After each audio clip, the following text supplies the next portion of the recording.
Okay, and we're live. Hello, all Oh, two of you who are here. hello, everybody. Yes, I want to use this one. And we're not going to use the strap because we live dangerously here. What you should have done is you should have done handheld.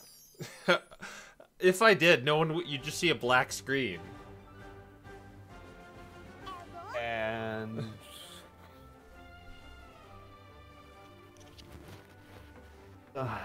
guess today's more fun with motion controls. Yeah. You know, I kind of realized I just kind of want to play Smash Brothers right now, but here we are.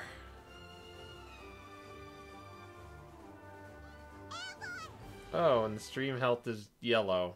That's great. Joy. Are you guys lagging or is it okay?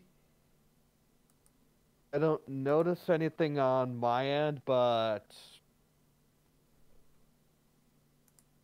kind of hard to tell sometimes. It's saying it's healthy on OBS, but like on the stream thing it says it's yellow, not green.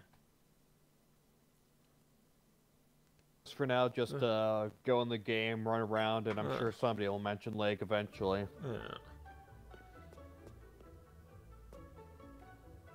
Oh yeah, I've been playing Smash Brothers for so long, I just kind of forgot what I was doing.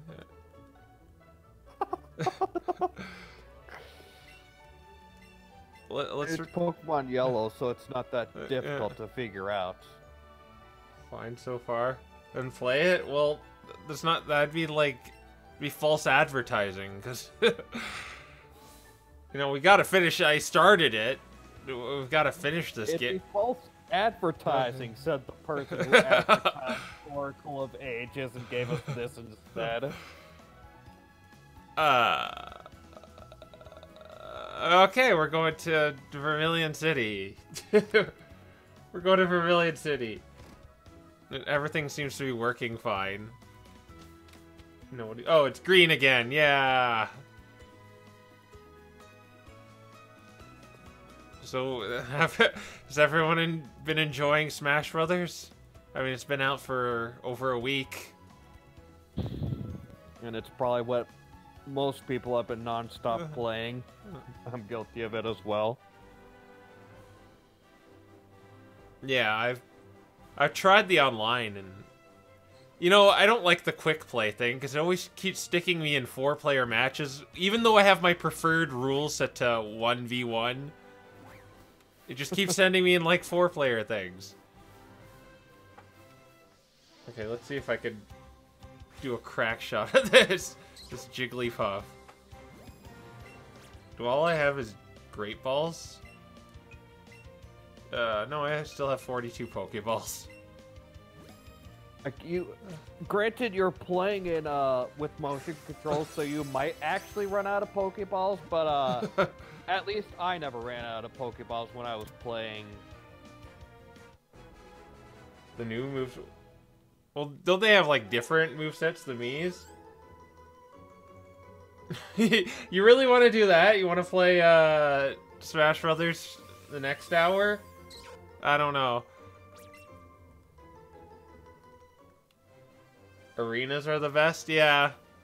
I kind of... Hey, there's a Vulpix. I should just get more of these things. We're trading it away, so I guess it doesn't matter. And the level is fixed, so it doesn't really matter what you do.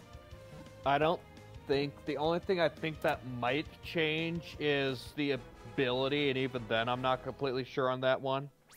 Yeah. And get candies, I guess. I think Vulpix either gives you speed or special defense candy. You said the ability is always fixed. Oh, another Vulpix just popped out. That, and by the way, that's 2 excellents in a row. I don't know. I don't know if the nature is always fixed or not. I'm not entirely sure on that one.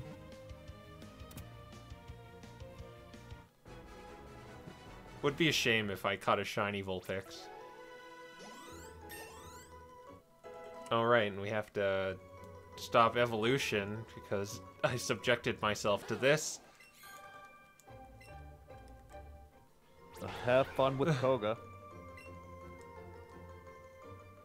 Well, how hard could it be?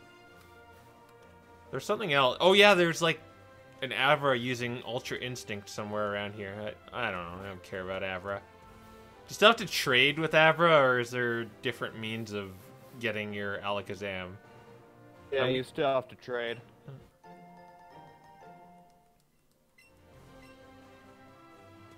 And we don't have our If you're water. really gonna hunt Abra, I'd recommend doing it in the route above Vermilion.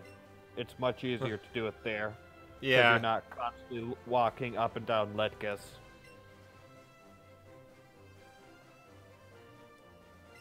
It's a bit spooky though.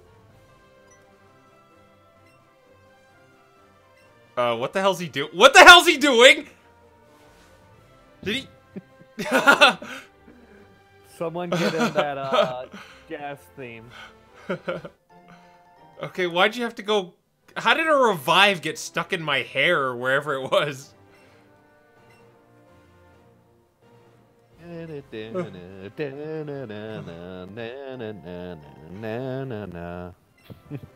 That saxophone. Where's the no option? I don't want to give him a ticket. I'd say Trace isn't that bad, but I don't know. He doesn't. He's not as excitable as Hal, but he's also kind of blander than Hal. So yeah, like I said before, when they announced a new friendly they were totally just screwing with everyone.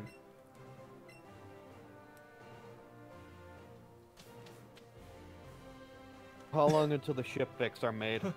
Oh, they already happened. Like, I've had this game for over a month, and so something has had to be made based on that scene. I know its tail is on an item nearby.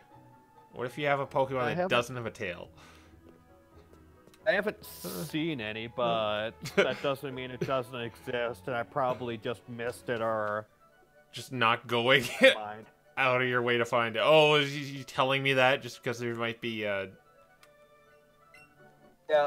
the underground tunnel, both this one and the one between Celadon and Lavender are really great spots to grind for money since the items that are hidden down here respawn daily, so... just keep coming back. Like nuggets, stardust, stuff like that. It's a really great grinding spot.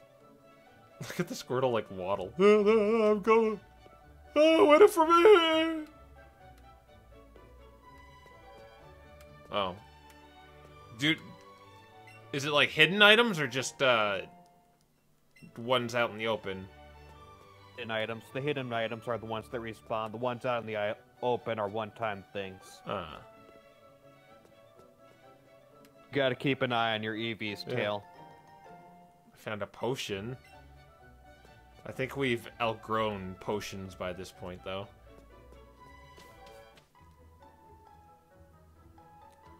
Are you gonna give me items? The lightning's not great in the underground path. People drop a lot of things, I hear. And it's just the finders keepers rules, I guess. No lost and found. You're a JRPG protagonist. Just busting. The fact that you're not breaking into people's houses and stealing all of their crap is quite a miracle. Or shatter all their pots. I love how there's just like a Vulpix walking along the road.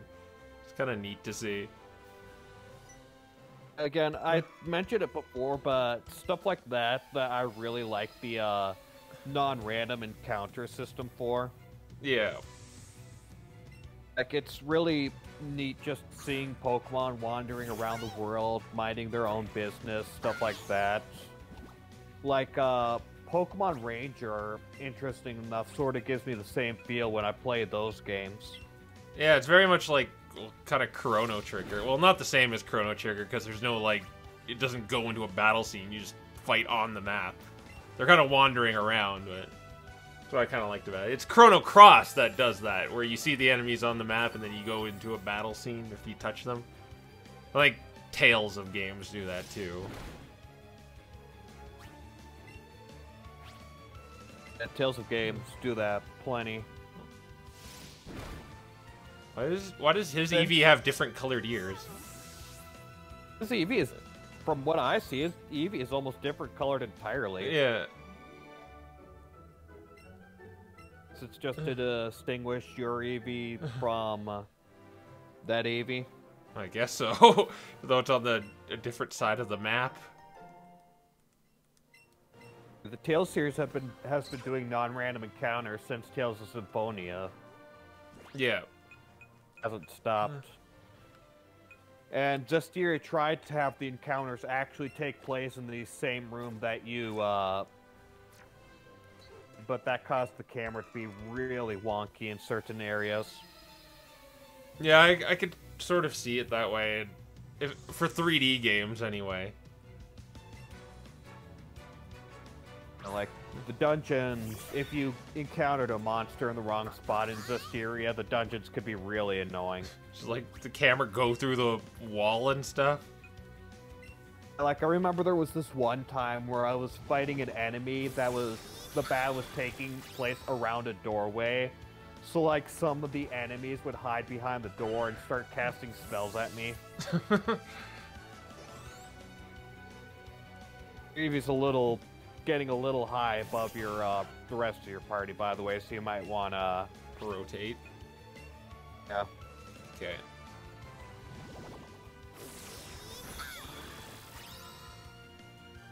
Oh, don't poison me. Please don't poison me. Please don't poison me. Good. There's a point incident in this game, remember? Oh, he's using Poison Sting, though. It has like a 90% poison rate when it comes to me, anyway. It seems to always get me. Oh, you think poison is bad here? Oh, right? I am for some toxic... There's an area that's going to be very, very, very fun if you hate getting poisoned. Okay, so... The only ones we're gonna level up are... I guess the Squirtle and Charmander right now.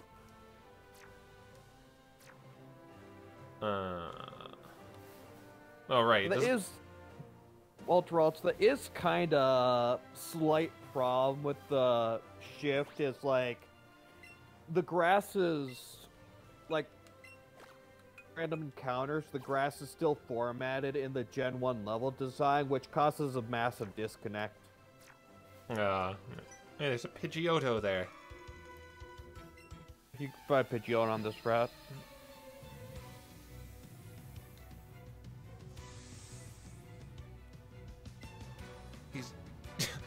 The sailor sort of looks like Steven Universe. I have not watched that, so I'll just take your word for it. But anyways, like, there are some areas where it does sort of make sense for the grass to be sort of rectangular, like if it were, like, in some of the path sort of areas where it's clear that they cut a path through the grass, but in others it doesn't really work out as well.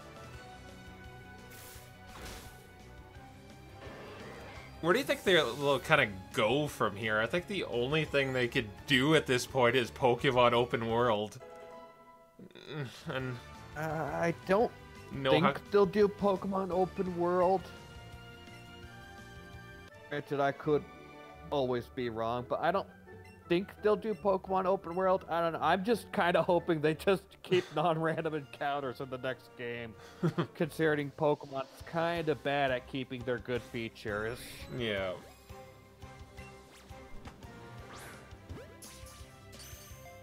But, like, I don't know. It's impossible to say exactly what they're planning on doing for Gen 8. I just hope it's good. forgotten that Pokemon Mystery Dungeon exists. You know, instead we get Chocobos who go around mystery dungeons. We mentioned this before, but seeing that trailer really freaking hurt. Just feel your heartstrings. It's HD and it's Mystery Dungeon, and these environments look like they're Pokemon Mystery Dungeon, but it's not, and it hurts. Apparently the Chocobo Mystery Dungeon franchise was actually popular. Well, as a spin-off series for Final Fantasy, anyway.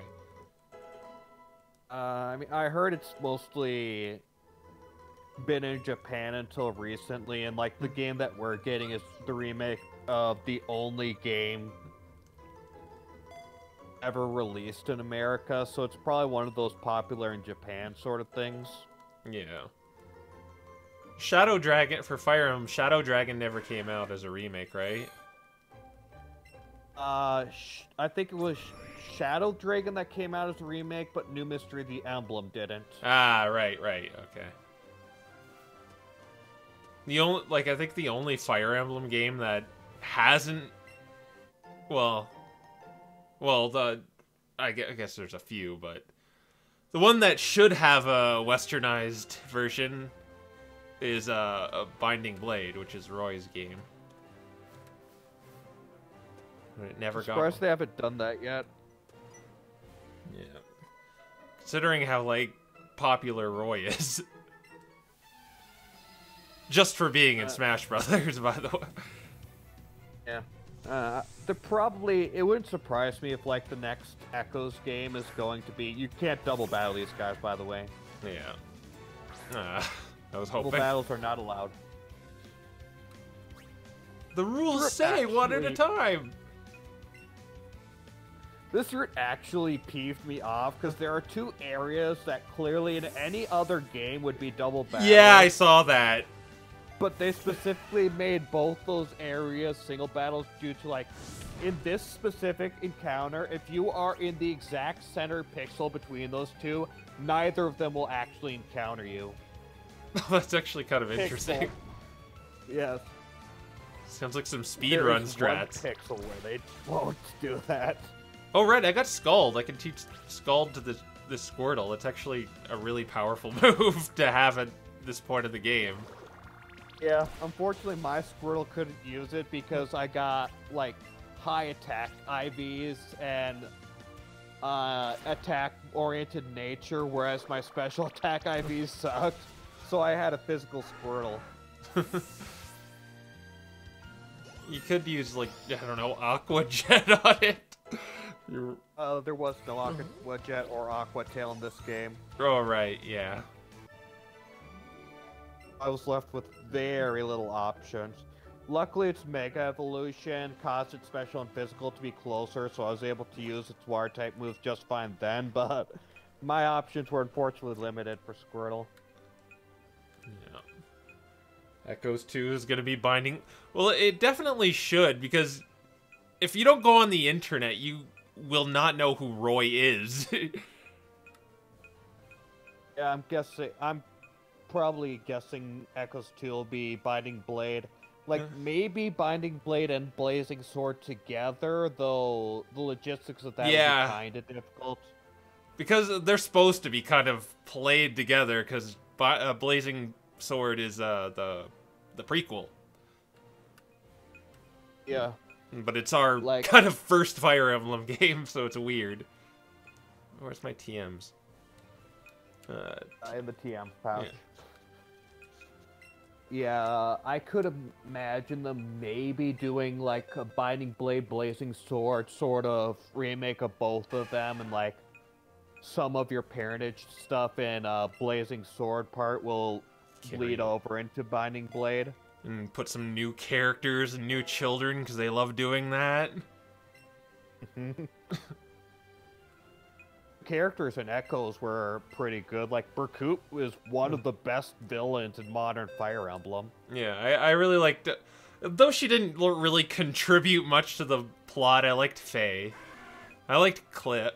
Cliff was in the original, I believe. But I liked his characterization. They obviously had all more characterization. Could have sworn that Cliff and Faye were both not in the original. Yeah, I could be wrong. I know Faye wasn't. I'm not sure about Cliff. I know Gray was in the original. I know Mathilda was in the original. I know Silk was. I don't think there were too many party members added. Like, I know Faye was, but I think Guinea... No, wait, Guinea was in the original. Yeah, she was in the original. Because she was shipped with Saber. Yeah. Even though he's, like, looks way older than her. I mean, the originals, there wasn't really... I think it was harder to tell. Yeah. So, like, with Saber in the originals because they couldn't tell, but in the remakes, it became much more obvious that Guinea was way younger than Saber. I also like the kind of, like, pairings they kind of alluded to in Echoes, like with Bowie and May. I thought that was a, like, pretty fun relationship there. Okay. Echo certainly had problems, most of which are just problems with the original Gaiden. Yeah, like it's problems.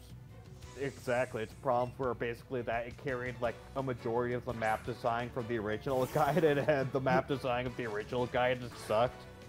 This was a game from like 1990.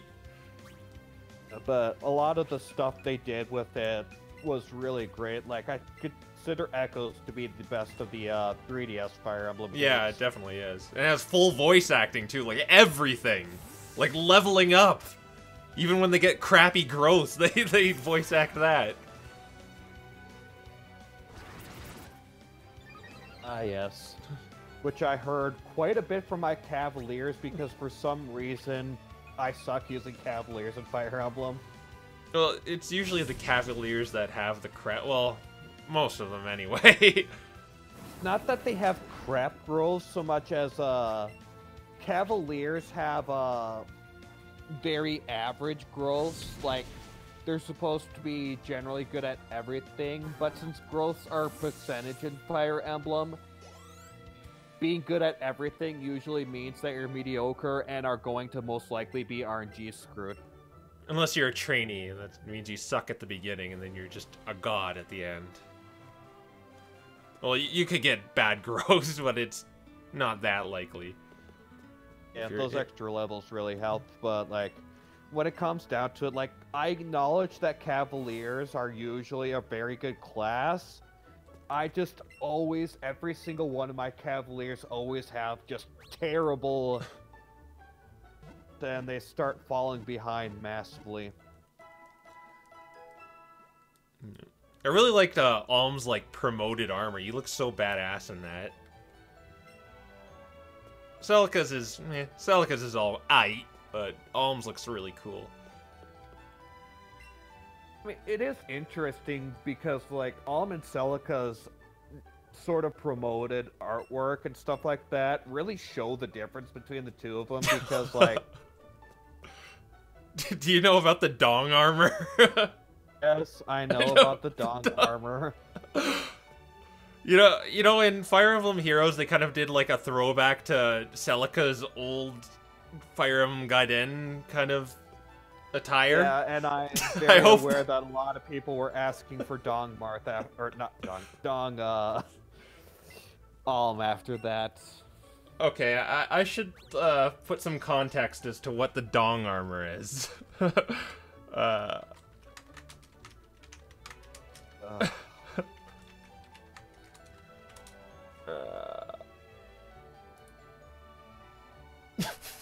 I see it right now.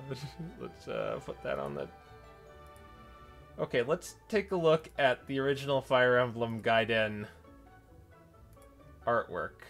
And guess why people call this the Dong armor? You'll see old school Alm wearing his thing. Why do you think they call it the Dong armor, guys?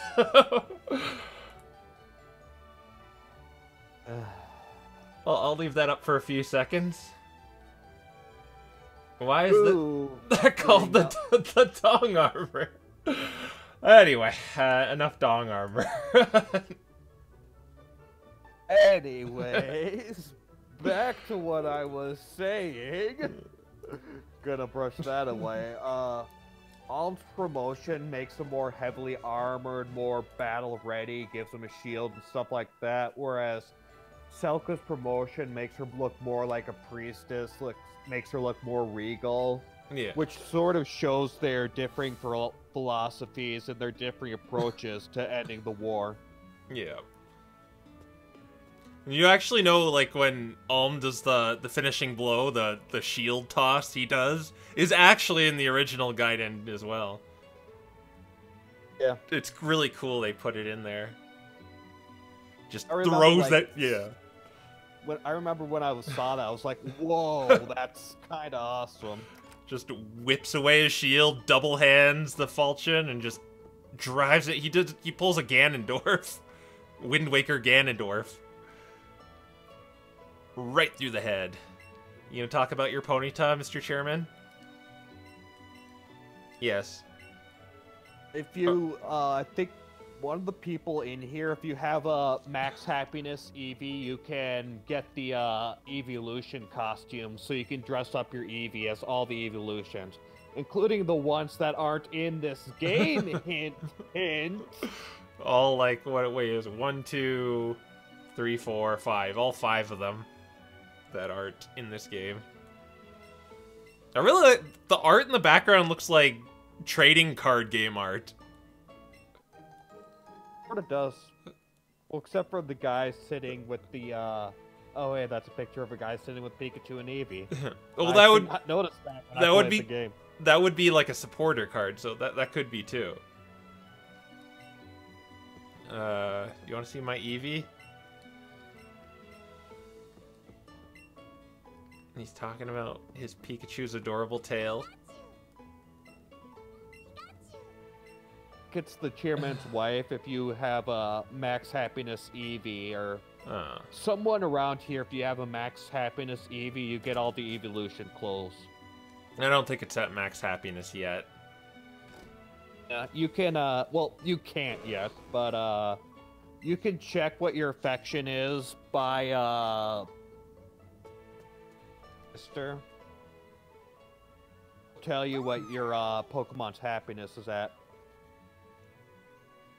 And the happiness of this game takes forever to get up for anything that is not Eevee.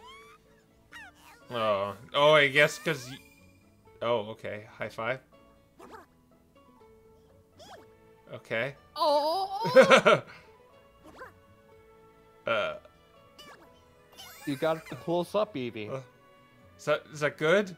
Did I do something? Here, I'm trying to give you a berry, but my hand is shaking like a madman. Here, eat that. It's the only... If the Eevee is close up, it's the only way it'll high five with you, and I just like like seeing it so close. It's not my... Is my... Okay. We went in the Pokemon... Oh, it's so adorable!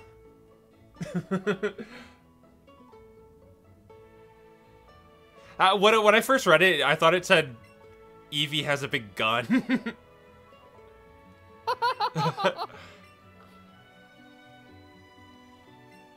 I'll give you a pretty Pokemon. You can ride on its back.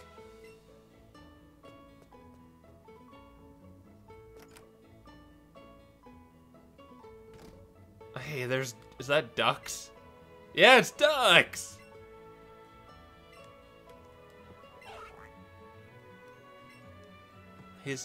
Wow, his plant vase looks like an Oddish.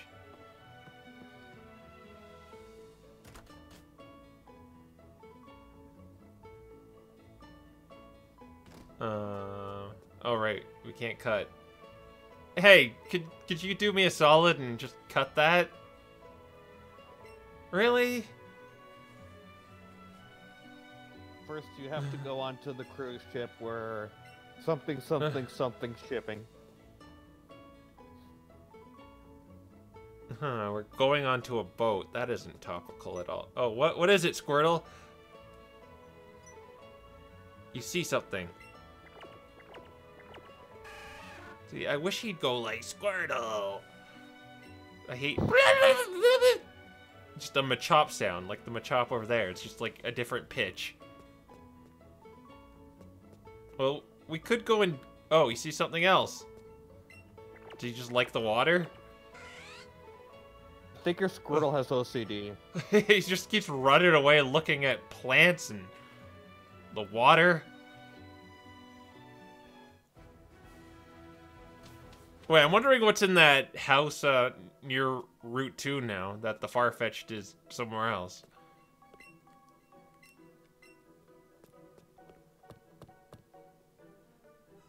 There's a Chansey. Why is a Chansey in Diglett Cave? Oh, go to it. Catch it. Catch it. Catch it? Okay. So I want to Great Ball this up. Do you move around? Yes, you move around then. Here. Have a berry, Chansey. I don't really have faith in this. Could you just go to the center of the screen, please? If only there was some sort of way to make sure it's constantly in the center or something like that. Why? Okay, it's in the center.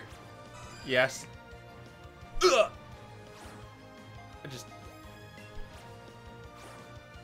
I'm just throwing too hard because I'm like all excited. Ugh, there, great throw.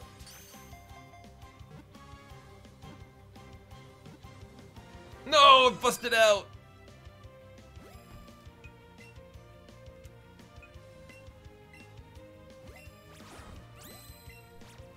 Oh.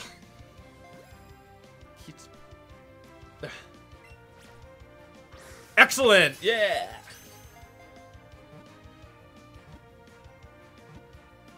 Yay, I caught it! Okay, you have now caught the Audino of this game. Is that the rare Pokemon everyone was talking about? Yes, I guess so, because I just, like, hit a bunch of level ups. Yeah, it's... Especially if you can get a really good multiplier, finding a Chansey, it's rare, but you can find it everywhere, and it gives you tons of EXP. It's basically the Audino of this game. No shaky grass, though. You just kind of run into it. Yeah, you just randomly run into it, and it's very rare.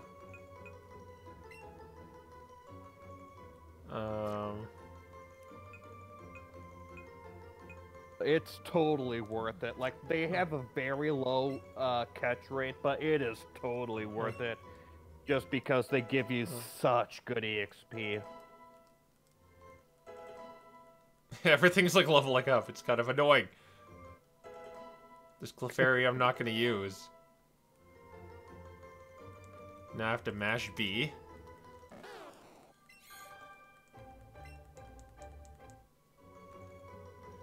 No, none of you are evolving.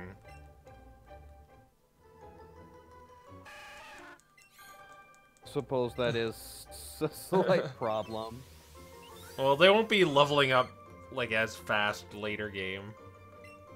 If I have to do it once, it's fine. I see.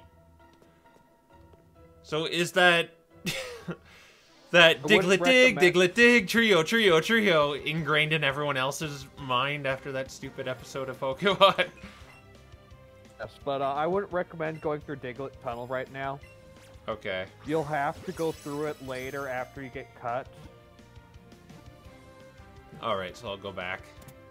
Until you get cut, you can't do what's on the other side of here, and you'll have to go back and forth, and it's not really worth it until you get cut. Just have to mash B one more time. Squirtle wants to evolve.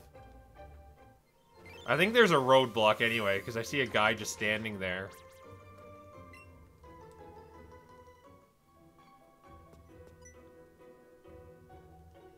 Yeah, he's a go challenge Vermilion City gym leader. Oh. I was not aware he actually did that. I didn't actually come here on my playthrough until after Vermilion City. I mean, if you want to get a for gym, you could do so, but yeah. Otherwise, you really shouldn't do much there until you get. Should I go train on in the field, the drowsy field, as I like to call it, or should I go right on the SSN? Let me check what level Surge is.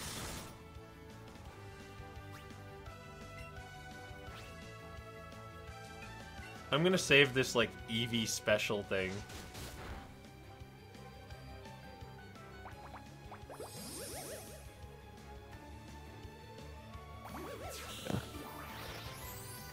Lieutenant Surge's highest level Pokemon is 26.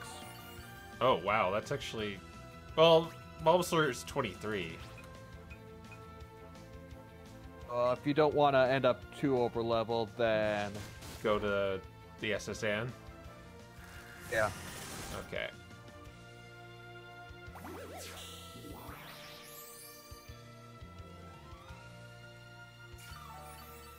Just gonna pop a potion.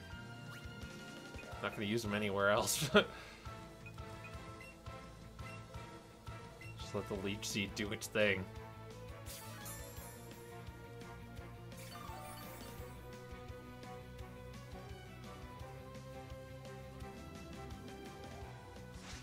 Man, I just noticed it's using Crunch. Okay, should be able to finish off with Razor Leaf now.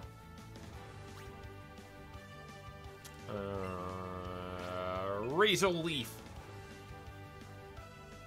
Just don't get a critical. Oh, I think I got a critical. Oh, I got the defense drop, but it's going down anyway. The Leech Seed's gonna finish it off. More health for you.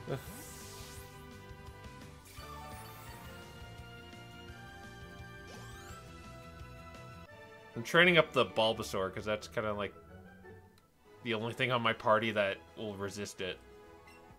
I got Eevee candies. Do I just feed these to Eevee? Yeah.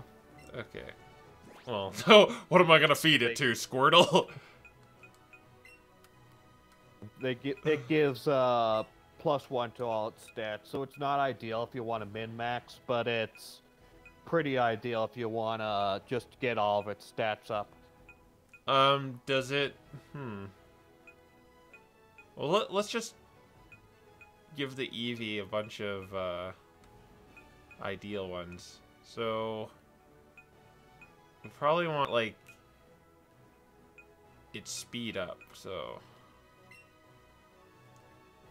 So, have some candies. If you want to... I didn't max out on any of my EVs in my playthrough, but if you do want to... I'd recommend going with speed defense and special defense candies for Eevee. Is there HP ones?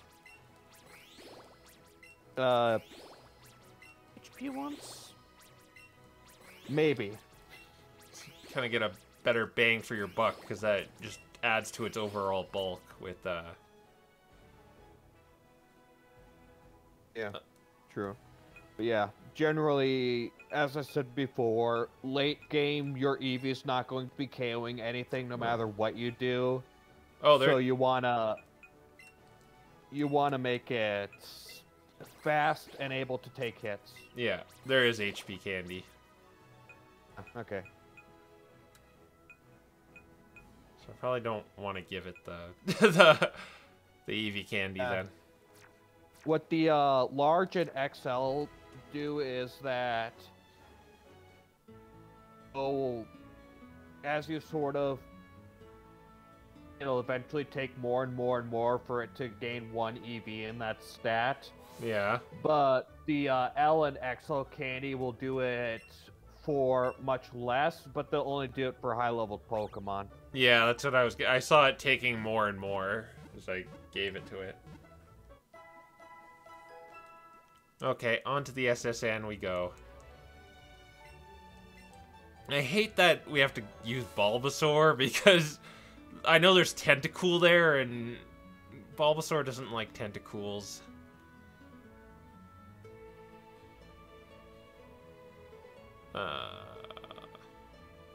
We already went there. Going to the SSN. Is there a truck there? Not sure. Let's see. Oh, I gotta... So you can't exactly cross the water right now. Let's see.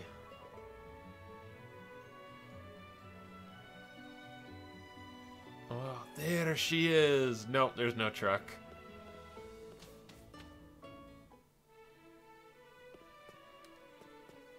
Fancy.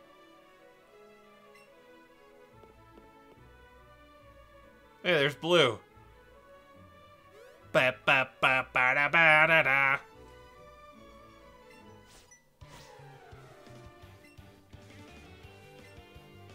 Didn't you already go on here though? You're such a time paradox, Blue.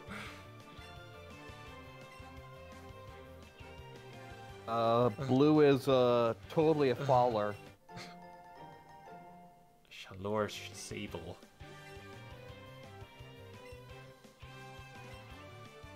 Yeah, I battled them before.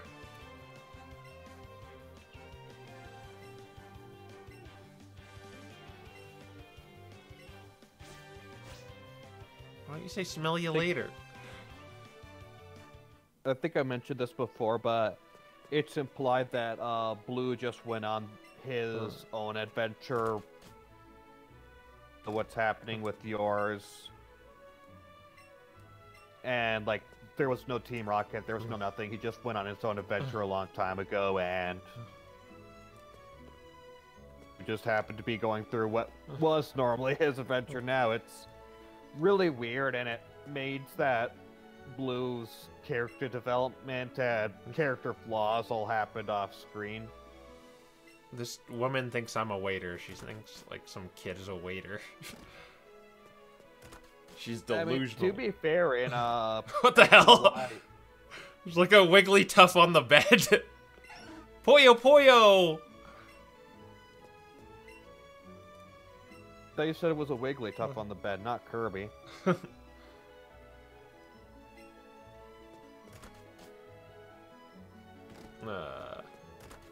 It's okay, Brightclaw. If you have bad internet, you have bad internet. Not like that.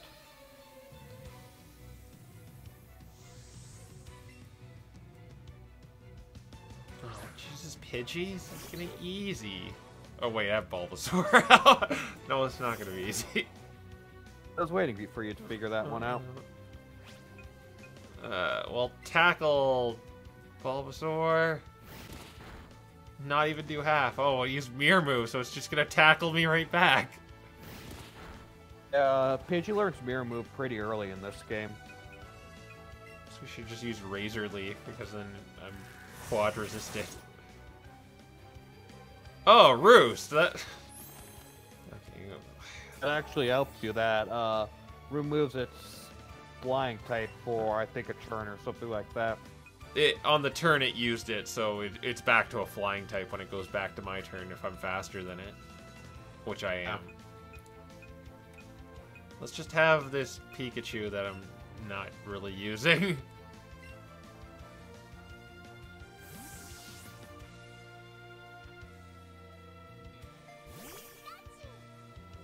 So weird. Doesn't look like it's making that sound when I send out the Pikachu. It's just like, Pikachu! And it looks like it's like, Pikachu! It's the Detective Pikachu saying Pikachu. Oh god. Why are you doing this with a Pidgey? Don't use Roost. Ugh. I've got to save that Eevee special attack for Surge. Yeah, Surge actually gave me a lot more trouble than Surge was the most difficult boss fight I had in this game just because this Raichu absolutely decimated me. Like, in order to beat him, I had to actually use sleep seed strats. Is he still the Lightning American? No. No. Oh, you retconned They that. didn't even make him the Lightning Unovan either.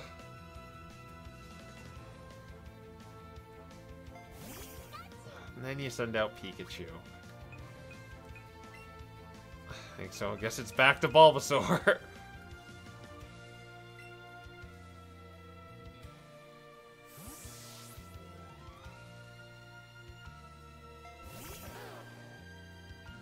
Oh no, not double team. Was this beauty just made to piss me off? Yes. Time for you to use those 100% accuracy. Oh wait, Swift isn't in this. Or actually, I don't know if Swift is in this game or not. And I just got paralyzed too. This is working wonderfully for you. This Pokemon Stadium? Oh, and it avoided the attack as a double team. So who's got Benny Hill? Oh, okay, I did it. It's gone. There is a place to heal on this ship. I just can't exactly remember where. Yeah, I know there's a room that... takedown. I think I actually want that.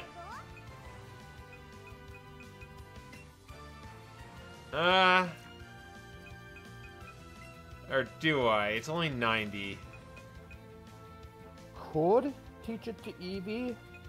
The only thing is, as I said before, Eevee's not gonna be really doing much in terms of the damage department late game, so... It does have bouncy infinite bubble. It does, but... Yeah, I'll just keep headbutt just for the flinch, I guess. Oh, Swift is in this game. Okay, thank goodness.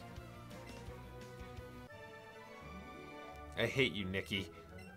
Beauty Nikki. Oh no, there's a trainer hide. There's a short little trainer. I love Pokemon. Yeah. Swift is in this game. In fact, I should have known this because I have Bulbapedia open to a trainer who uses Swift. Oops. Yeah, I definitely knew it was in Generation 1, because I think it was actually a TM in Generation 1. And I think I brought up the story last time where I watched, like, a clip of that new Pokemon movie where I think it was like an Eevee missed with Swift when it can't miss. I think they used the ever-famous Dodge It move that you don't get in the game. Ah, yes, the ever-famous Dodge It move. It's a classic, right next to the aim for the horn maneuver and the finish it with ball swipe maneuver. Actually, the aim for the horn is actually a misquote. He just says, Pikachu, the horn! Yeah, I know. Yeah. And it works. And let's not forget the all-powerful Thunder Armor. I think there was something much dumber. It was like in a contest or something, and I think it was like Dawn. She used like the Cyndaquil in her Piplup, or no, in a Mamoswine, to create a fire inside the ice. That does not work, okay? I don't care what realm of fantasy this takes place in. That does not work. You can't create fire inside of ice. It was a Ice Shark Flame Wheel. Dawn had been working on that for like ever since she got the Cyndaquil and got the Mamoswine, both working together. I think she'd been trying to work on and perfect that for a while. Wait, I want to see something. But not only did she do that, but Ash froze his Weasel while his Weasel was using Aqua Jet. Oh, yeah, it'd be stopped dead in its tracks if it did that.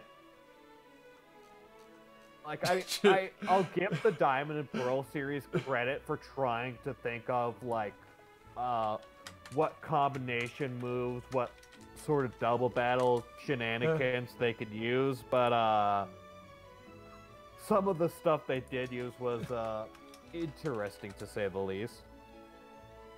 I'm trying to find a picture of this because I just need to show this just how stupid it looks. It's like, was there a name for it?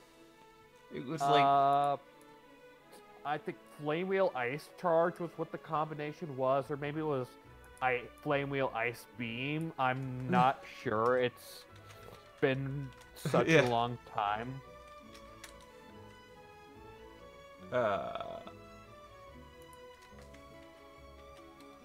It's been such a long time since I watched the Diamond Pearl anime. I can't find it. I'll have it like ready next time. But it was stupid. That's the point. It was like really stupid. Oh yeah, Bright Claw's right. Don got the idea because of spicy ice cream. Wait, I guess you could make spicy ice cream somehow. It's very possible to make spicy ice cream. I mean, remember, sea salt ice cream is also an actual thing that exists. The Disney Sea World. That's where Noriyuma got the idea for it. Yeah, Don got the idea with like a spicy ice cream stone or ice cream cone, or no, I think it was on the stick. I don't know. It's been forever, but she got the idea and decided, might as well. It's still really stupid. I mean, you can't make a fire inside ice. I don't know. It just made me really mad for no reason. Out of all the stupid things, I know, but ice cream with a tomato berry. Oh, a tomato berry. Just the stupid growl that just burned me. Yeah, it's definitely like. Again, I like that they try to like make team combinations and stuff like that, but it was definitely one of those okay, this happened moments. Well, what they were trying to do with the contest is make it appeal to girls, because did you notice like the animation changed to more of like a magical girl kind of themed animation with that weird pseudo 3D stuff? Yeah, I fully acknowledge that's what contests were done for, more to give the something to enjoy, which, I mean, to be fair, I like that they did the contests and why they did the showcases, because it gave the female companions tangible rewards to work towards. Yeah. It's just a bald guy. Something comparable to Ash and his gym badges, which allowed for a bit smoother character development, but yeah. And you also notice how they like were always dressing up too to get that. Actually, that was only Diamond and Pearl when that started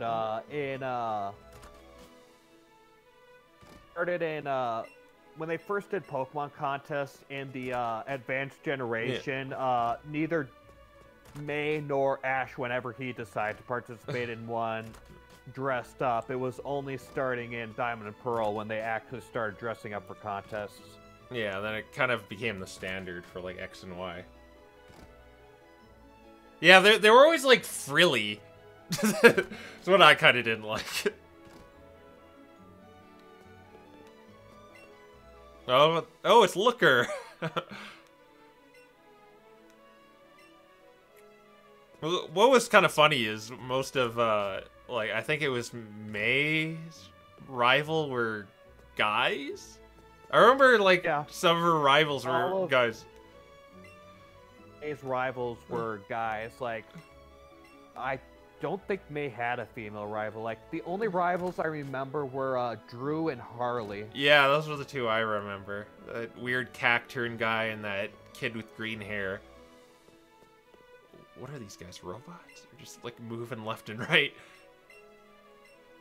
So, which, to be fair, that is something that even though I did sort of enjoy the Pokemon showcases, that was something that I'll give contests vastly over showcases from X and Y, because contests were unisex, whereas Pokemon Showcase was female only. Yeah. And no, you won't find leftovers in here, despite how much I looked for it. Because, like, when I first played Let's Go, I kept looking through the trash cans in the kitchen to try and find leftovers, expecting it to be there, only to finally up in the guide, see it wasn't there, and then later realize, oh yeah, there's no held items in this game.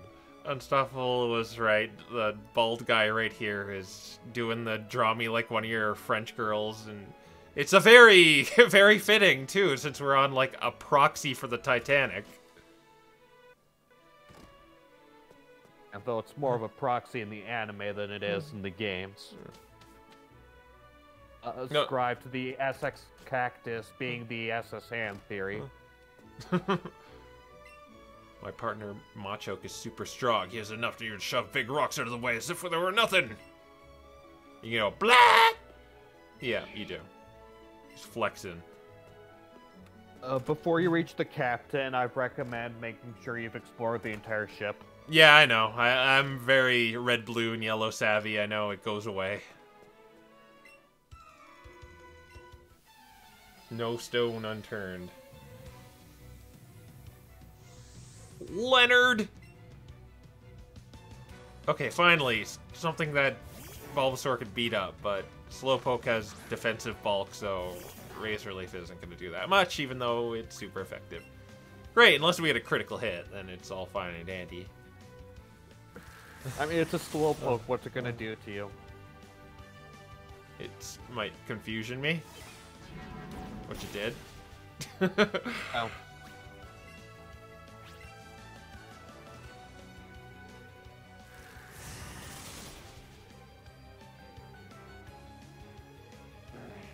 There. Well, it took a little chunk of damage out of me, but... On to the next room.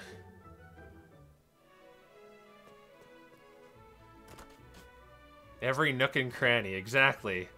Channel our Miles Edgeworth. Oh, there's an electrician guy.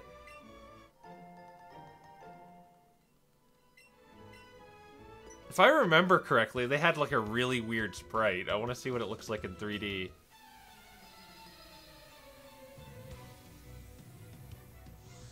Yeah, I think it did look like that. He looks like a weirdo, definitely. But oh no! It's Magnemite! Bulbasaur is just like useless here. And watch, the next guy's gonna like have a tentacool. I should just use like the Eevee, but I can't, it's too high.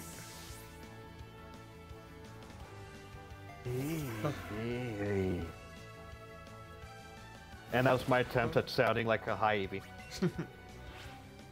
It's probably a massive failure. Well, I forgot I put dig on this Charmander. You know, I wish they'd, like, update the animations, make it look like it's actually digging. So it just, like, kind of twirls down. Or require effort. No. Don't forget, double kick is literally just them jumping twice. Yeah. It's much easier just to, like, recycle the same models you used in the last game, just give them a better resolution. And make it look like they covered them in vegetable oil. You know, my ideal way Pokemon should look would be like Pokken. Not really like this, where they're just really super glossy. Someone just spilled vegetable oil all over them. I mean, I kind of agree, but at the same time, I don't know. I find too much fur on a Pokemon to be off-putting sometimes. Like the Detective Pikachu movie. Some of the designs of Detective Pikachu work, and some of them are. Like people are saying, like the Charizard looks so cool. It just kind of looks weird to me. Charizard looks really overly muscular. Yeah.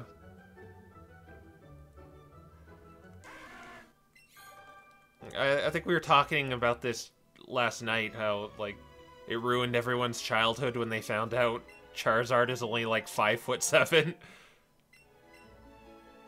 It's like, wow, it's not the big, cool, powerful dragon I thought it was.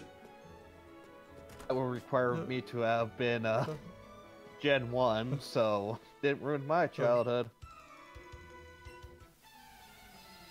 Oh, and Mr. You know what? Out of everything, well, Mr. Mime is just terrifying, but I really didn't mind it in that. There's Psyduck, another stupid psychic type. Well, it's not psychic type, it's just water. It has psychic moves. Mr. Mime, I don't like Mr. Mime in the first place, so it's not like, it's not like the, I want to say, it's not like Detective Pikachu can make it any weirder for me. Oh yes, okay, Pikachu looks a little weird, but it still looks like Pikachu. That Sonic teaser, that just looks like.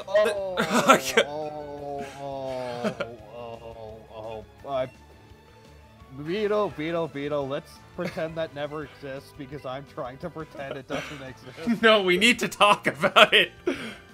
It's topical. The one time the entire Sonic fan base agrees on something, at least. You see, why Detective Pikachu works and that won't work is they're hiding the design like, oh, it's this cool thing, just wait till it's revealed, and he's gonna look like shit. Let's be honest here, he's gonna look like shit. And that's why it doesn't work. And the Detective Pikachu thing is really self-aware that, okay, it can be stupid. I bet they're gonna have that rom-com third act thing where it's like, I don't need you anymore, Detective Pikachu. Well, I don't need you either. And then they have a little sad moment, like, are we partners again? We're partners. And then they solve the case. If you're self-aware, it is really. And if you're just trying to be like, why do people decide, oh, let's take this animated video game, turn it into live action, and give it absolutely horrible designs? I'd take Boom Sonic over that thing. With his stupid scarf. People actually think he's gonna have, like, a real hedgehog face. And out of morbid curiosity, I kind of want to see it, see, like, what it's gonna look like. Some Call Me Johnny in his trailer reaction actually imposed what realistic hedgehog face would look on that, and it actually fits. Oh my god. A realistic hedgehog face actually fits with the design shown in the trailer, and it looks freaky. The only way that movie could work is if it just doesn't take itself seriously at all, but they are taking it seriously because they're hiding the design.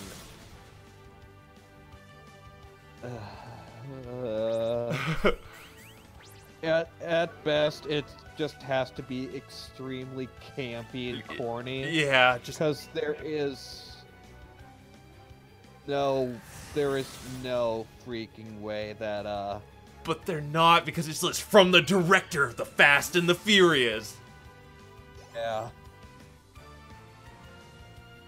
Like, it's not going to work, man. It's probably not. Like, yeah, you could say, oh, you're judging the movie before it's out. Well, these video game movies tend to always suck, okay? You know, you got Wreck-It Ralph, which is kinda a video game movie. It's not really based on anything. It's kind of... It sort of is. It's kind of like... Wreck-It Ralph is kind of like Donkey Kong, really, but it's not based on an actual game. Parody of video games, and that allows it to work. But, like, I mean, the thing with video game movies is just because video games are usually light on plot, they have to make up their own, and they usually make it into this weird whatever thing. I guess I don't think video game movies can't work. It's just they haven't worked due to reasons far beyond. I've heard there's another Mario Bros. Movie coming out soon, and I hope Nintendo watches them like hawks. Out of all the video game movies I watched, I think Tomb Raider was like kind of the only one I sort of liked. It wasn't fantastic or anything, but I think I only played Tomb Raider like once, but I thought, oh, okay, this is okay. Angelina Jolie is okay. It's not really fantastic, but it's decent, I guess. It's just kind of like Indiana Jones, but with boobs. That's Tomb Raider. The Professor Layton movie. Well, there's a different thing. There's movies that come like directly from the people who make the game, and then when there's Hollywood. Yeah, like if the movie specifically comes from the person, the developers and stuff like that. Like, if Nintendo themselves were to make their own movie, then it'd be perfectly fine because obviously the devs know what they want to do with their characters franchise. They know what they want to do with their characters. They don't know what they want to do with the movies, so they're able to make it good. But when Hollywood gets it, Hollywood has to what the chart says. Yeah, and they just get, okay, let's find some A-list voice actors. He's doing the voice of that. She's doing the voice of that. And it just it goes south really fast.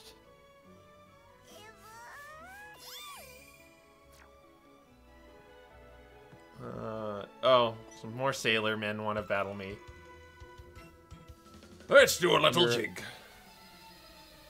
Or Eevee wants to go to the front of the ship. You mean the bow? Because we have to. I've had to do some research on, ship protocol for no reason at all. Yes, no reason at all.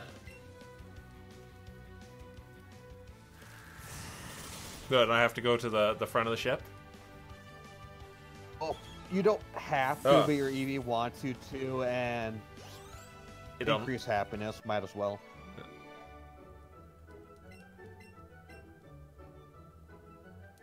Because, it's, your Eevee apparently wants this to be the Titanic and wants to be Rose.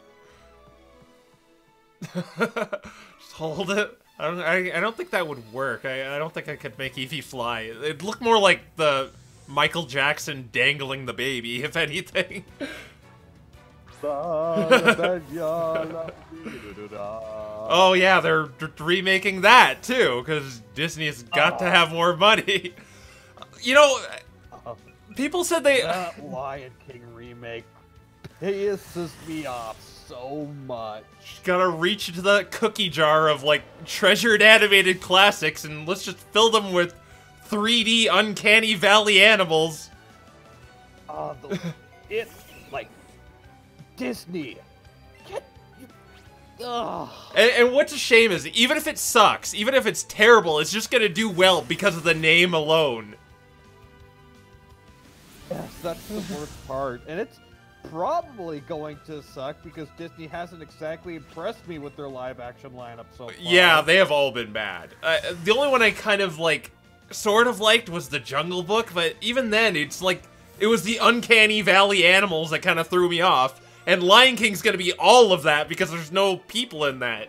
There's no Mowgli. If it's at this point, if you're going to have just a bunch of CGI animals, why the heck are you bothering making it live action? It is entirely pointless. It exists for money. It is so blatant. It exists for money. Like this game we're playing.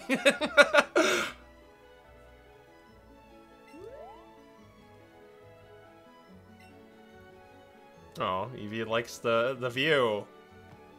I guess we were doing the Rose thing. Yeah, I just really have no interest in even seeing it. It's... Yeah. I basically boycotted every single live-action Disney movie. Like, if you go, like, back to the science of when they made the original Lion King, where they're actually, like, studying real lion cubs, in this one, you know they just got, like, bought some expensive model and put it in there. It's just, like, there's no heart and soul in it at all. It's money. It's made for money. It's made to sell. It's safe. They know it's going to sell well. There is no heart and soul to it because Disney does not give a whoop anymore. They just want that money. Ugh. Yeah. Yeah, Dumbo is also being made into live action, so joy. Yeah. Never, I've... They're gonna do that pink elephant scene. I'd almost bet that they'd cut it out. Yeah. Watching a baby elephant get drunk. Like, I almost legit would bet money that they'd cut it out because it's not advertiser friendly. Oh yeah, that's everything nowadays. Like, everything needs to be, like, really advertiser friendly. You have to, like, everything pretends like, oh, we're all inclusive and we're not... Like, there's nothing bad with being inclusive, but when it's, like, it's clearly being, like, marketed, it's... I don't know, it just rubs me the wrong way.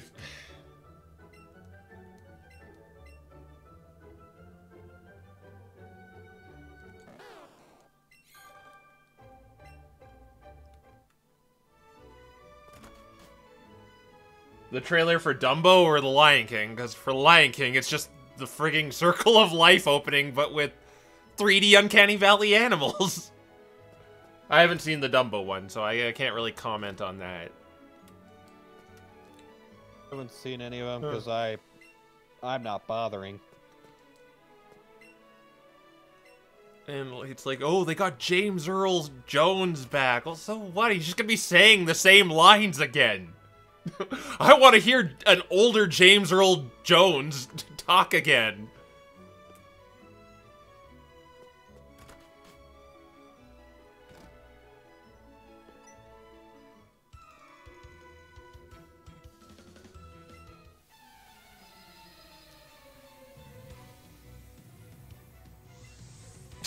I really like how the gentlemen are like twirling their mustache, and of course he has Ponyta.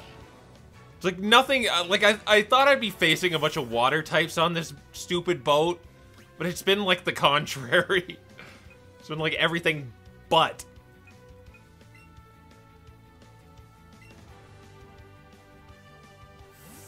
Yes, Battlefield 5 in a nutshell. We have to be all-inclusive. Even if it doesn't make sense in World War II. Yeah. Like, let's be legitimately honest. EA does not give a dang about being all-inclusive. EA does not, like, next to Disney, EA is the last company, I believe, gives a dang about being inclusive. They just see everything with giant dollar signs in their eyes. Well, it's like back in the 90s when the big thing was, like, save the rainforest, when you'd, like, have these, like, celebrities go to these African countries where they have, like, mud huts and say how beautiful these people are. Well, it's much easier to say how much you love gay and the LGBT community and you love racial diversity, because you don't really have to do anything, you just have to say that, right? You could pretend like you're this... Oh, I hate it so much. Like, hate, like, the pandering of, like, celebrities and just media and everything. No one really cares about the rainforest anymore. That's old news. You're done guilt-tripping us about that.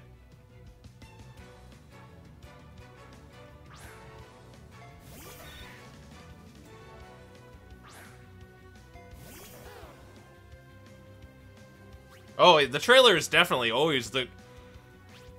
You see, they should be like Marvel. Say what you want about the Marvel Cinematic Universe, they always just show one trailer, and then you see everything in the movie. Like, trailers have a real big problem with, like, showing you the movie. That's what I hate about that, like, new Dragon Ball movie that's coming out. They pretty much, like, showed the whole movie. You can make the movie in, like, Windows Movie Maker if you want, just using the trailers.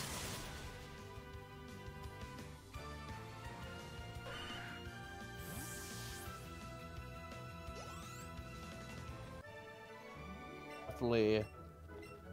That's sort of, we have to drum hype, but let's reveal everything about it is definitely a problem. That's actually, Pokemon has been having a lot of that problem with its generations recently, like Gen 7, like almost every single new Pokemon was revealed before the games came out, and like specifically due to leaks, like they themselves revealed all the new Pokemon before the game came out.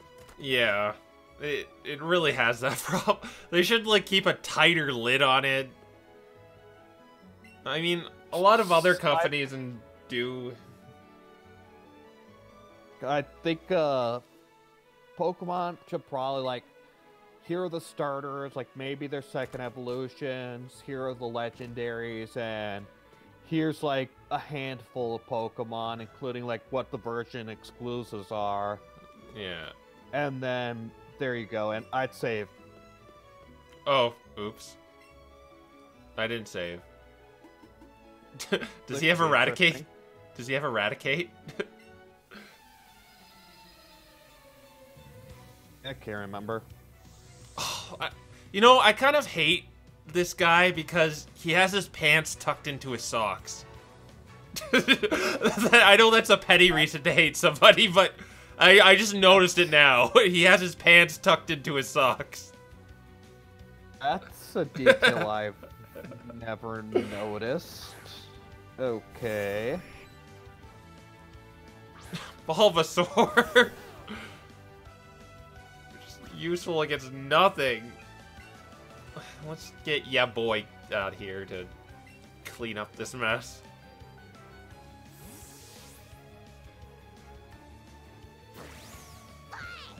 Well, Transformers movies are generally just all the same. Let's be honest here. I have not watched any. Uh-oh. Just watch the first one and you've seen them all. Like, it's really just... It's a Hasbro production. They're just trying to sell toys. Like, everything's trying to sell toys. Like, even Pokemon here, it just wants to sell plushes.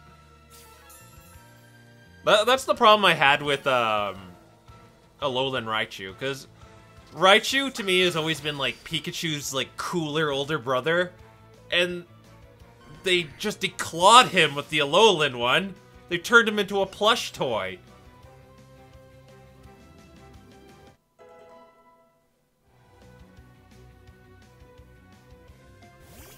To be honest, like, marketing,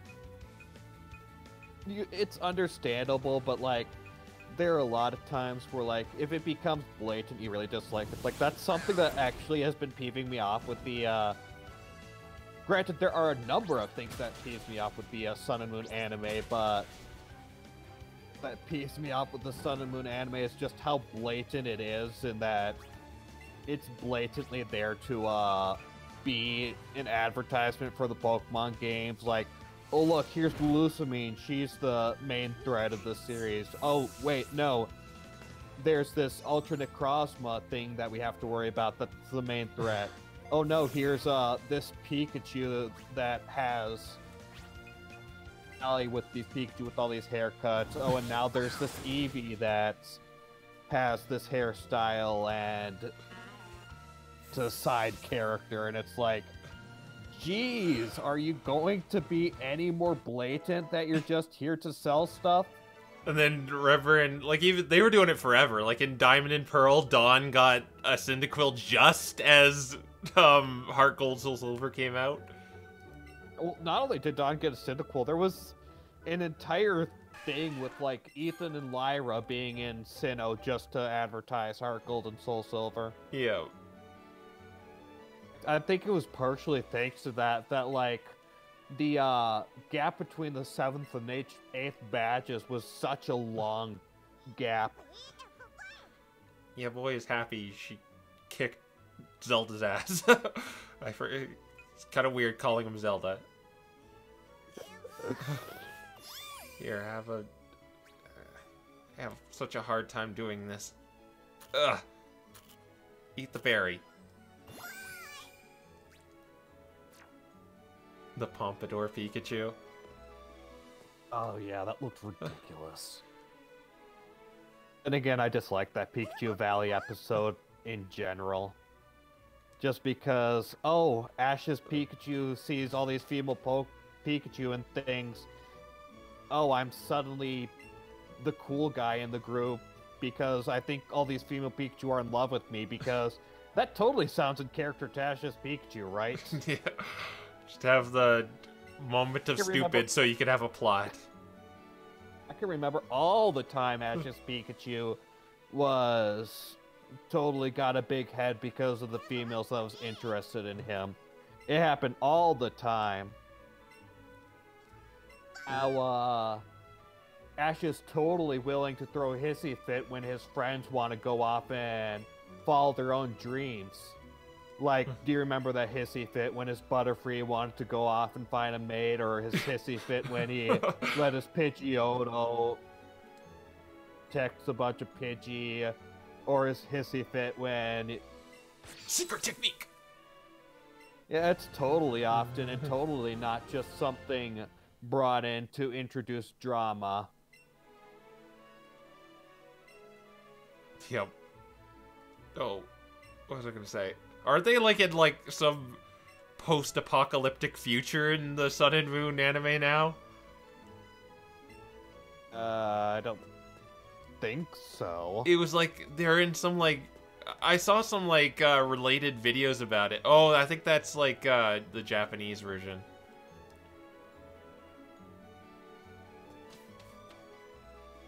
What about Baneri? I think Brightclaw was responding to my Pikachu totally gets big-headed when oh right, yeah. Because when Baneri had a crush on Pikachu, Pikachu's reaction was basically get away from me, crazy chick. I'm not sure how I feel about this. Just generally been Pikachu's canon reaction to romance. Generally, I'm not sure how I feel about this. It's gonna take off. Of course, because the plot demands it, Pikachu totally now suddenly has a big head with it. We needed like Eevee smashing a wine bottle on it. The missed opportunity. No, Guzzlord has not. Right? I don't think Guzzlord has appeared in the Sun and Moon anime yet. Huh. I don't know. The anime. Hey, it's what's your face? The Ultra Beast has been absolutely stupid. It's that painter person from Sun and Moon. Say hello to basically one of the only Sun and Moon references this has. If you battle Mina, you can battle her, and she has fairy types, just like in the game. You can battle her once a day, and she'll always give you a bottle cap as a reward. Oh. So you're just gonna stay here forever? Sure. I don't know. I don't get how. Oh, continue. I don't get how like a painter kind of translates to a fairy type. I think it's because she's sort of touched in the head. Her personality rather than her being a painter. She looks younger. She's supposed to be younger? Yes, she is supposed to be Oh, younger. right, yeah, because in Red is grown up in Sun and Moon, so she'd be younger, yeah. But yeah, I do like that this game gives you an easy access to daily bottle caps, because, like, I like the concept of bottle caps in Sun and Moon, but they're so ridiculously hard to get. Yeah. and relies on complete happenstance, that's like, ugh.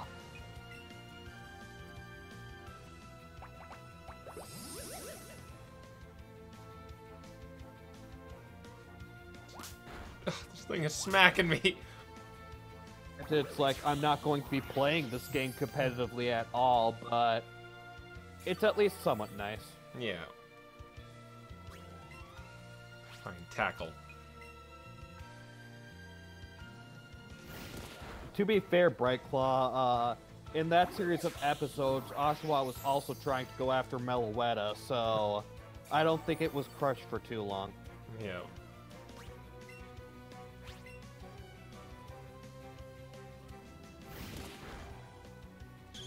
Oshawott English voice sounds like Toad from Mario.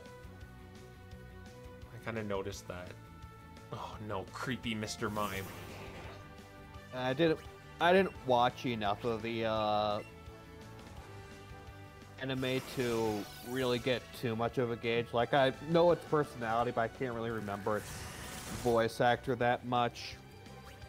Granted, I did not watch the Nova anime because I didn't care. I mean, I've heard it gets pretty bad, but... Yeah. I remember one episode where Ash forgets his Snivy's a girl. He tries using a tract on something and it doesn't work because he forgot it was a girl.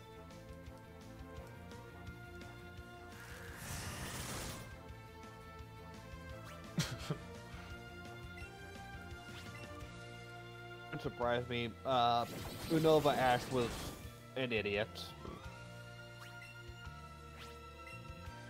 Ugh. I think I'm dead. Ugh, Bulbasaur!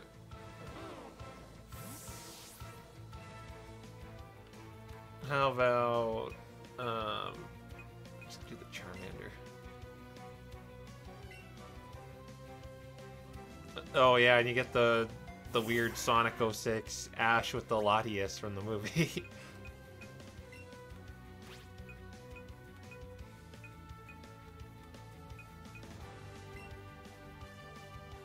You know, I kind of like they're not treating me like a baby and telling me which moves are super effective.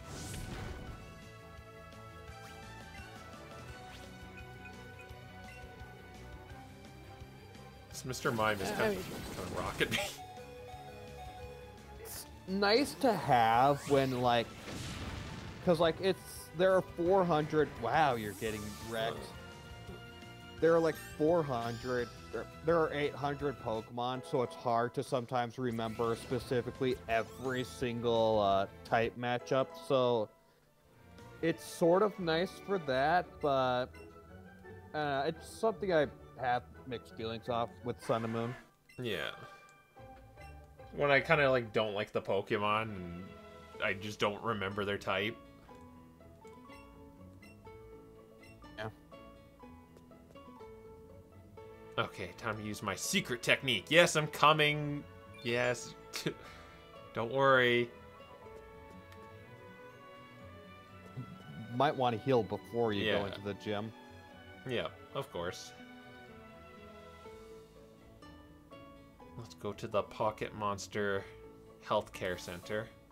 Then we'll head to the Pocket Monster Gymnasium.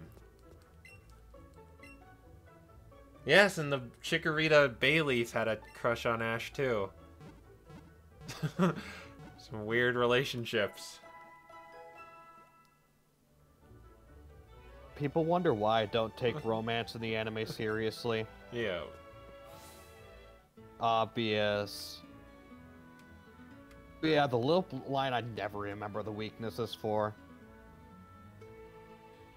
Obvious. It doesn't matter what romances happen in the anime because they're all going to be forgotten by the next season. Exactly. Alright. Secret technique. Chopping Storm!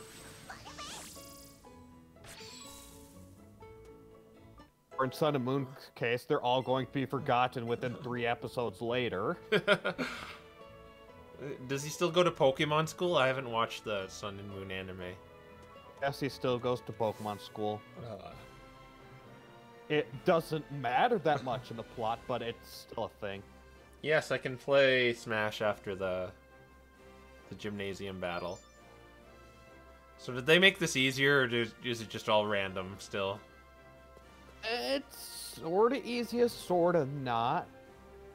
Like, the shiny trash cans are sort of, once you beat them, they'll sort of direct you to one of them, and it's sort of like Minesweeper. Ah. Like, you'll find one of them that happens to be somewhere around the shiny, around the bluer trash can, but it's still sort of the same. Won't be in the blue or red trash can, though. It'll be around it. So I found the one. Well, I don't know if this is near anyone. I guess it's near the blue one.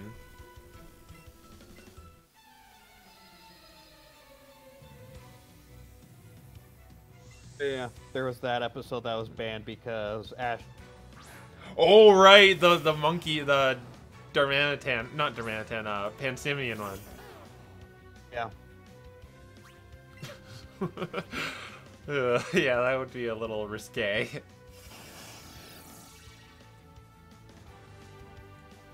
What? You know, I really don't get it. He was clearly just trying to look like a monkey. Okay? Oh, he self-destructed. Yeah. And Moon Anime has done stupider things. Ah, gosh. Someone gonna explode on me too? Most likely. Well, Or no self-destruct.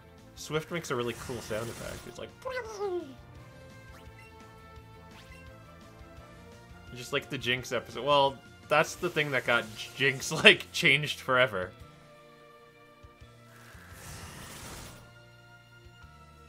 Don't explode, don't explode, don't explode, don't explode, don't explode. Okay, good. Thunder Shock. That'll do. That's a tickle. Unless it paralyzes. Yes, the banned episode where James had boobs. Yeah. And where they're kind of like putting Misty in a swimsuit and parading her around.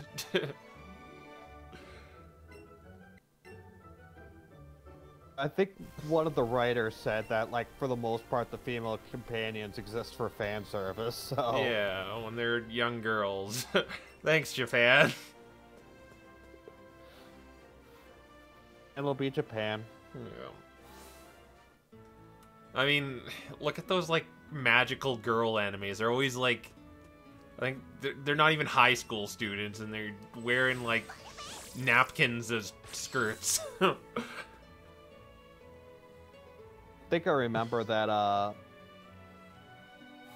Dawn had, like, the most upskirt shots out of any female companion. Well, look at it. It's like... Ugh. Electric... Oh, that's another famous band one. Porygon gets blamed even though Pikachu did it. Yeah. Porygon has, and its evolutions have thus never appeared in the anime aside from openings for the movies. You see it in those random, this is the world of Pokemon things that Brock always narrates. Do they still do that for, like, have they still done that for the recent Pokemon movies? Like, I haven't seen them. Me either, so I wouldn't know. Maybe someone in the chat will know.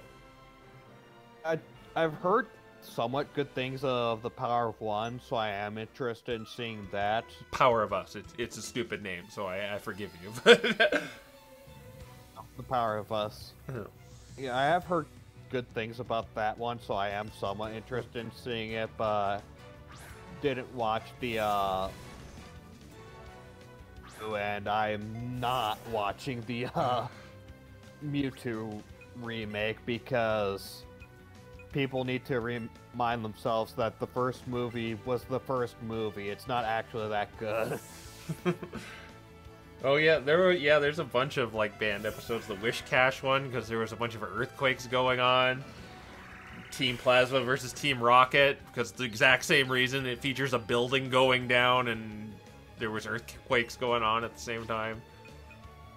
X and Y sort of had a similar thing, but they just moved that episode later up in the English lineup. Like, I think it was the, seaweed Pokemon. The, seaweed dragon. I can't remember its name right now. Dryalgae? It's Dryalgae episode. You use Dig when you're confused. Yeah, and I succeeded. I'm in the future right now, and I succeeded.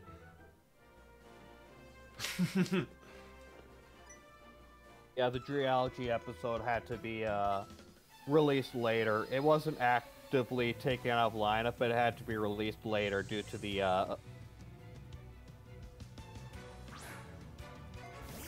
think the writers would learn to stop writing episodes that might be...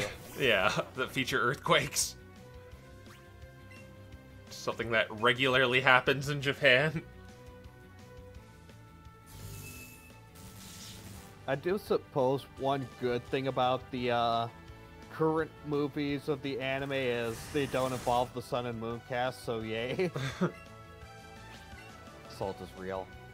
Well, look at Miles Edgeworth. Whenever there's a earthquake, he's like traumatized. I was actually. Has he gotten over that yet? I don't know. I was hoping in the Miles Edgeworth game, if you shake the DS, he like goes into the fetal position or something. You don't have that much power over the world. We have to run back to the Pokemon Center because the stupid Pikachu paralyzed me. Secret technique! Chopping strike!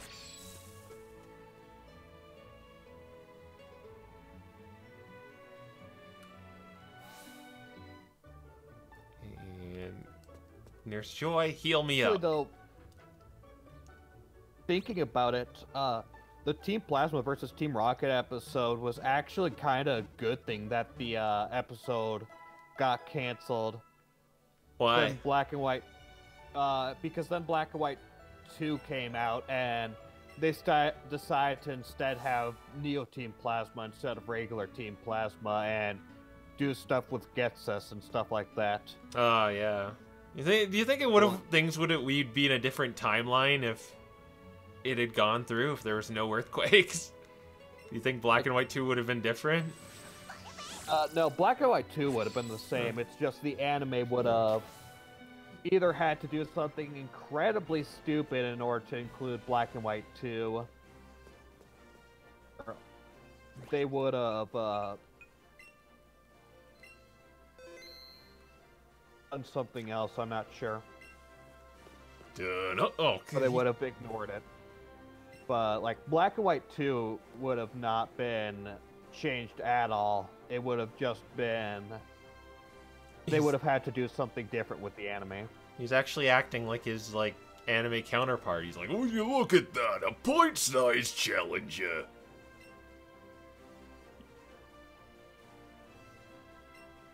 A Pokemon battle is a war. I'll show you, civilian. No, you never fought in the war? The Tauren War? Yes, the Tauren War. Lieutenant Surge starts off with Voltorb, level 25, no ability or held item because wah. Knowing Thunderbolt, Swift, and Light Screen, so you don't have to worry about blowing up in your face. Okay.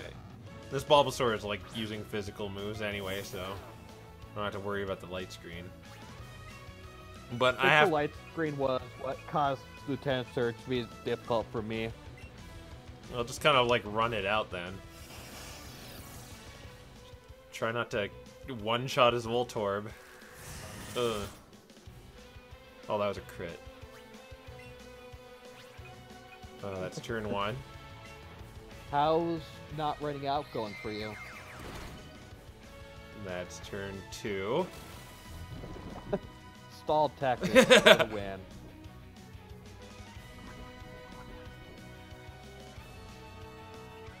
This will be turn 3.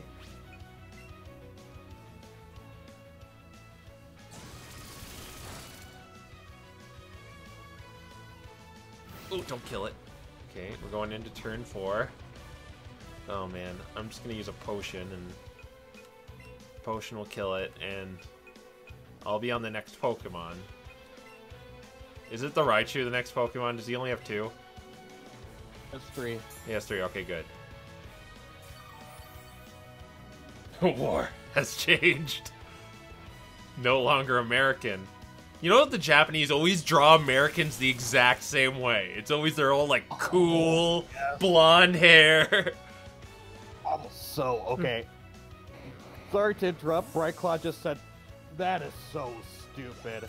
Ash's Rowlet can never evolve due to the absolute most asinine, stupid reason I have ever seen the anime pull. But why can't it evolve?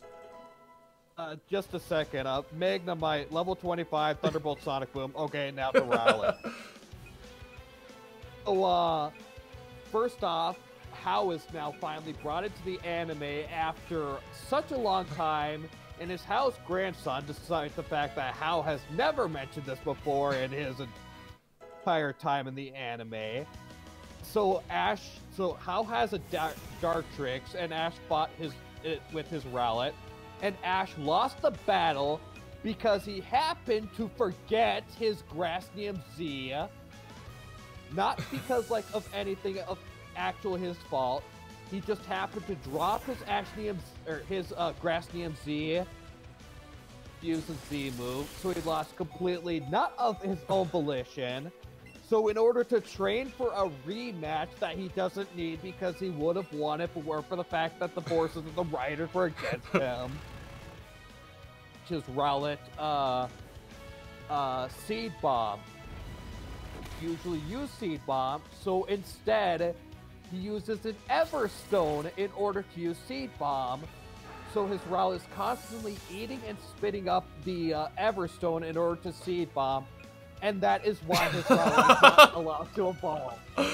I am not kidding. So it ate an Everstone and it's just inside of it? It's never gonna like digest or something? Yes, is going to constantly be inside and spat out in order for Rowlet to use Seed Bomb. So that is why Rowlet cannot evolve. Is this played up as a gag, or is it... I mean, somewhat, like, somewhat not. I can't remember. I was so freaking pissed. Yeah, that is pretty stupid.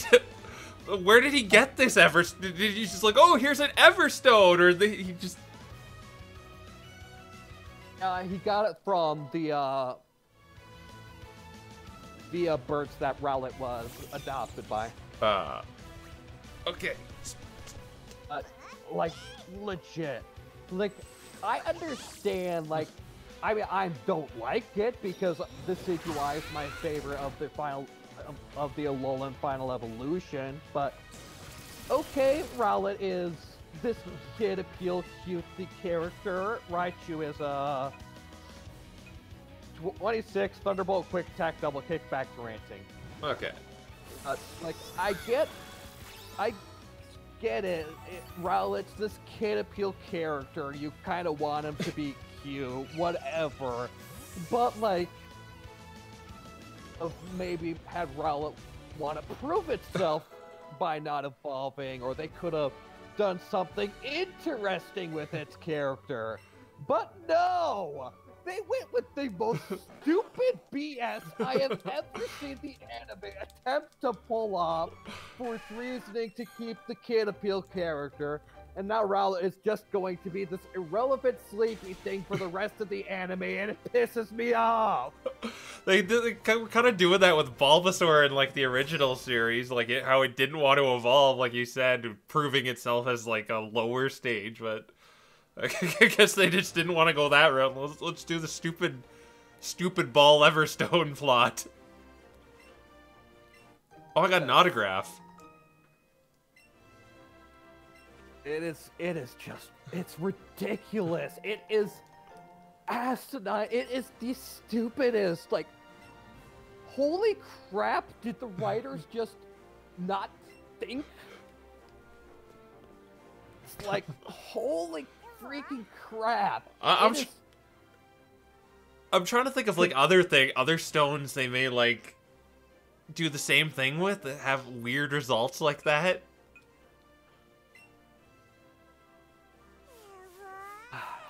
Like, if they, like, eat a Thunderstone, will they shoot Thunder Seeds?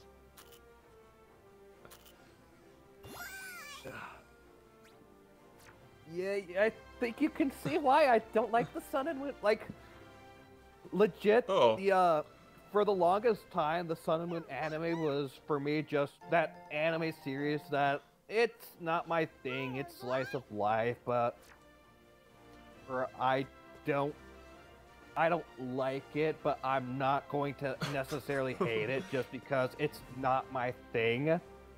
The Thunder, the writers were on Everstones when they wrote that.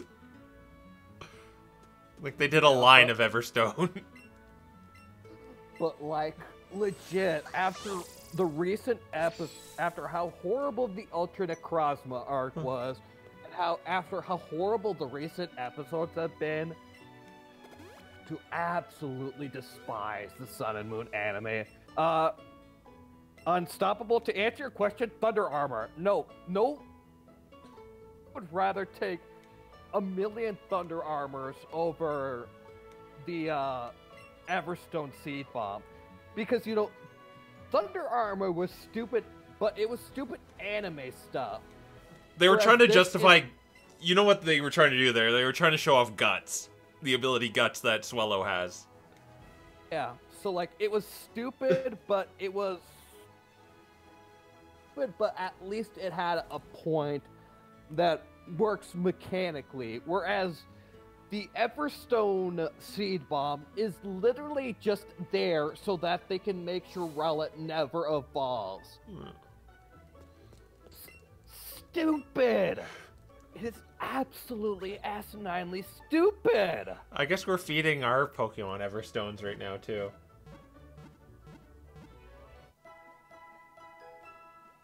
Well, he won Battle Frontier and Orange League. Those anime... Well, I guess Battle Frontier is an anime only, but... He won those two. And it's been forever since he's won that. I think the Battle Frontier arc was honestly one of the best things the anime has done. Yeah. Because, like, first off, it allowed newer Pokemon and Ash's older Pokemon to interact and sort of him to build teams with that.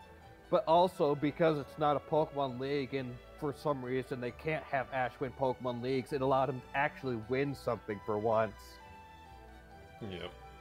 So, well, we're almost out of time, but did you guys want to see, like, a few matches of Online Smash, or do you want me to go through Diglett Tunnel? What do you guys want for, like, the last 15 minutes here?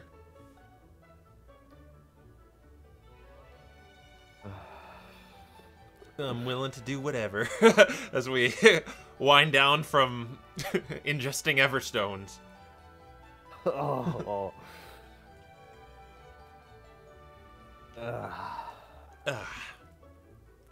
How would you like to trade? Oh, wait. I suppose Is this the... Is that the Sun and Moon recently had a episode that was literally just, let's make a bunch of anime references that if you don't know anime that well will completely fly over your head. What, like speed lines and... I can't remember it because legit it follow it, so I stopped caring, and this was after the Everstone BS, I think, so I was at a point where I was like, no, just no. Play Mies? Okay, well, I think the general consensus will switch over here. Pull out my GameCube controller. And put my little Switch controller in here. Get in there. You're supposed to just kind of latch. Come on. There we go. Like, to be kind of honest, and this is why I mentioned I haven't finished Unova, not because of lack of want, but just because I haven't really had time to watch it. To be honest, I prefer the Unova anime over the Sun and Moon anime. The thing with the Sun and Moon anime is I can't tell if it's really good animation or really bad. It's both. Like, it has problems with like lighting and shadows, but like when it wants to do spectacular battle animation, it can do spectacular battle animation. Bad that, oh, I don't know, they only have like one battle per freaking have one battle per freaking season almost. Just SD there.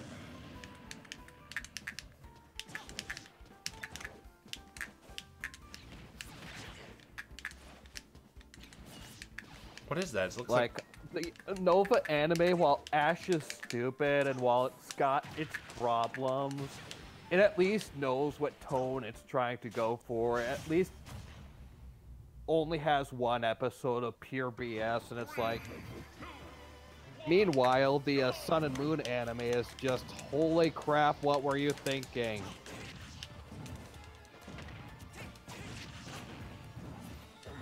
Yes, everybody, a Pokemon Mystery Dungeon anime would be nice. Probably will never happen, but it would be nice. I hate King K. Rool. He's so annoying to face. He just has super armor on everything. Spams projected. His super armor is only on his belly. If you hit him on the head, he can't super armor that. Yeah.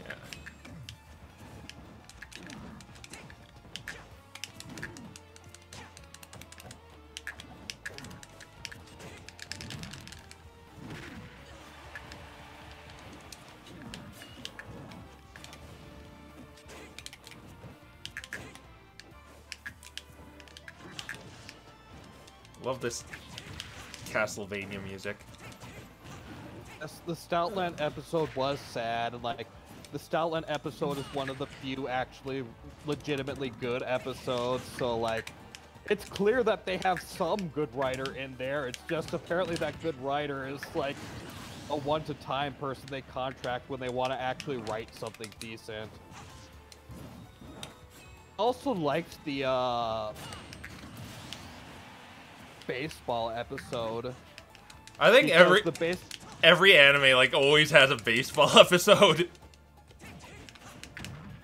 But like, the baseball episode was legitimately hilarious.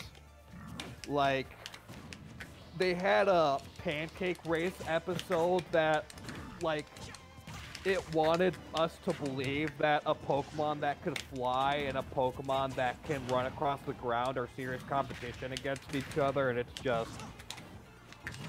Sorry, you did not reach a suspension of disbelief, but the baseball episode does not want to be serious, and it succeeds because of that.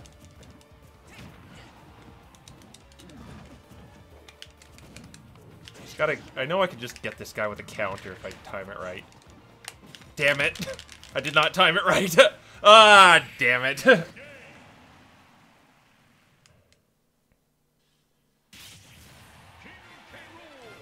Yeah, I just kind of hate King K. Rool. He's like Little Mac, where you just spam smash attacks.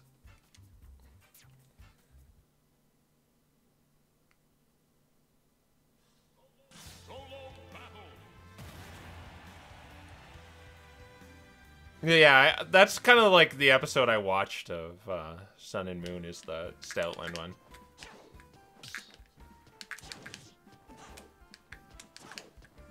Practicing these stupid short hops where you press the jump button and the attack button at the same time. And this is why I don't get into competitive Smash, because I suck at text.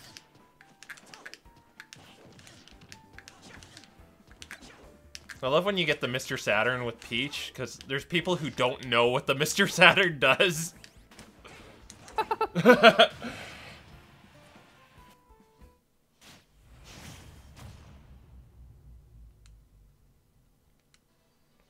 Oh, I hate the Bayonetta level.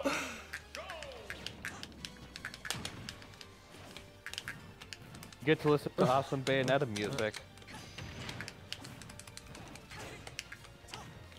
I mean, especially you, since I can't hear it.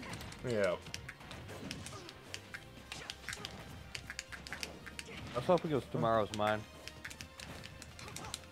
Not that matters since I can't hear it, but that's beside the point. Is it just me, or is Xerxes Samus really good in this game? Yeah, it's because air dodging just kind of sucks in this game, and kind of aerial characters like Samus here is just become better that way. Just kills yourself because after you air dodge, you just lag and you can't do anything after it. So you don't do it while you're recovering, or else you're toast. Notice Greninja is also actually rather powerful in this game. Yeah. Fun fact, and I did not realize this until very recently, but Greninja's Final Smash actually turns into Ash Greninja for a couple of seconds. Oh, it does? Yeah. It's just for the duration of the Final Smash, but it does turn into Ash Greninja while it's doing its thing. Does it do the... does it have the same one as in 4? Where it, like, pretty much does maximum spider from Marvel vs. Capcom? Yeah, it's the same final, it's the same Final Smash as in 4. It just transforms into Ash Greninja to do it. Which is odd, because Ash Greninja is known more for its, water shuriken over its Night Slash, but whatever. Yeah. Ash never taught it Night Slash, or, I think it's a map block, or whatever. Yeah, it uses map block, and then I think that's Night Slash, right? When it's hitting everyone in the air? Yeah, that's Night Slash. Yeah, Ash never taught it Night Slash, and he never taught it map block. New Cut, and Cut is replaced with Night Slash in the Sun and Moon if you get Ash Greninja in there, but...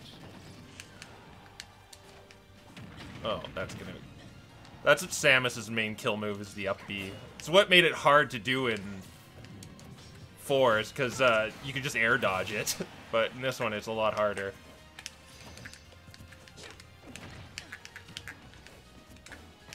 So yeah, I have much more fun fighting this Zero Suit Samus than King K. Rool. Like, even if I lose, it's like I felt like I had a good match. I don't feel like I just got spammed with smash attacks. No.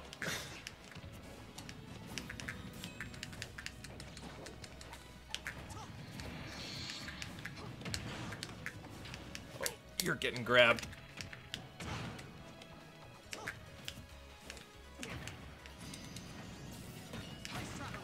So weird. I still find it so weird hearing Marth speak English. Keep your eyes open! He does honestly sound like the Japanese voice, though. Yeah. The resemblance is actually really good. Props on them for finding that voice actor, unless it's the same one and they just learned English. No, it's Yuri Lowenthal. That's Yuri Lowenthal? Yep.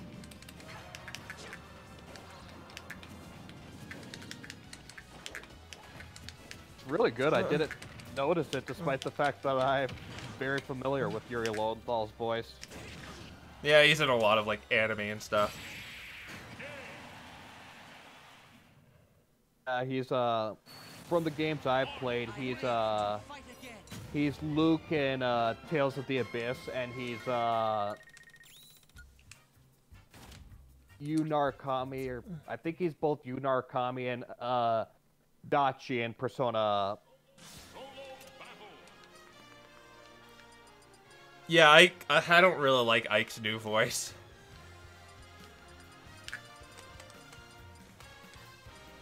It's not like Ike's old voice was that good. I know. The reason it's because it was endearing. It wasn't really good, the last one.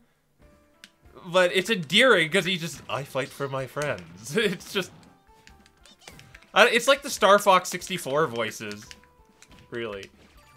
It's like they're not good at all, but... Can't let you do that, Star Fox!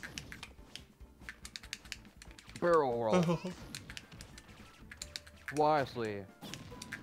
Use the boost to get through. Pichu's quick attack is just so good. just like...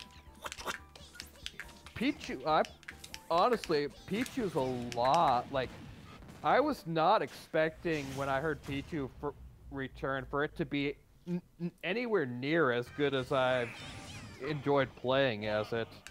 Yeah, he was trash in Melee. His, like, side tilt, it trips people. That's kind of funny. Yosuke was Yuri Lowenthal. Why is there... this is why I hate quick play.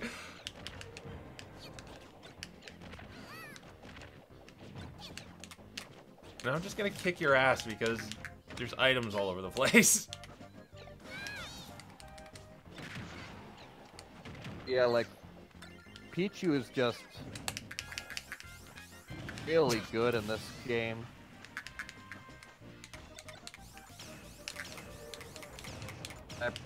Honestly, like, it's probably going to be my main if I do actually try and...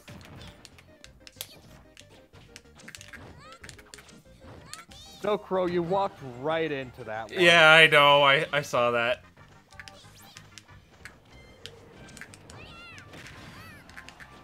There, we're not getting an extra stock now. Come on. Let me do my stupid down B and kill you. Or my down smash. Oh, is the Inkay gonna just... Oh, that makes you, like, slip and slide, right? Inkay? Yeah.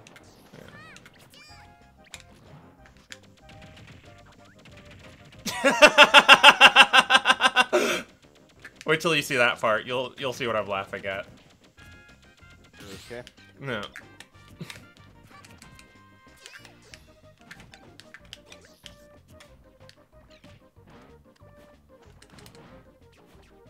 Okay, I can't do it again.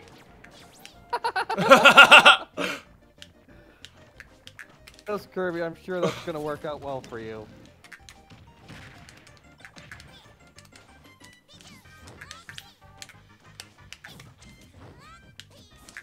Oh god, if he gets it, I'm so dead. Yeah, fuck.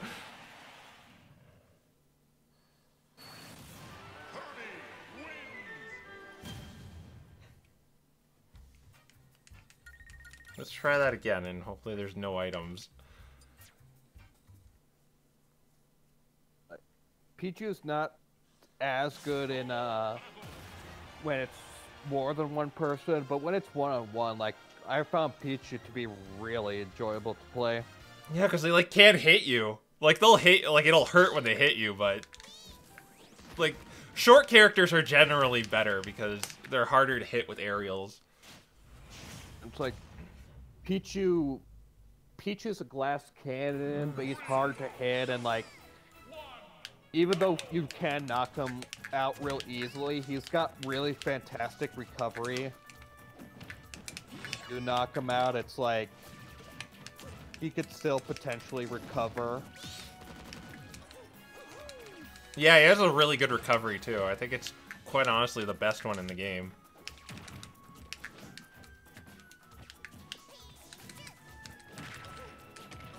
The only difficulty I have with him is, like, I'm used to using Pichu's forward smash, so Pichu's short range forward smash sometimes gets me. Yeah.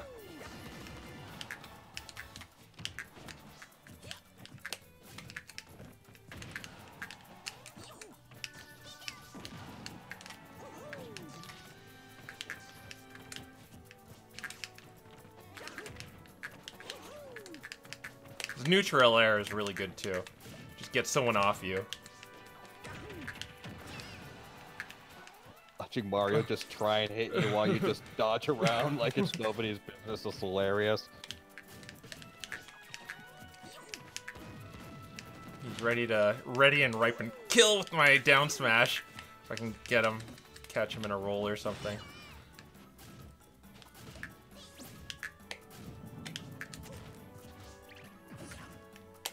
The only thing Pichu has trouble with is projectiles like Mario's Fireball. Yeah.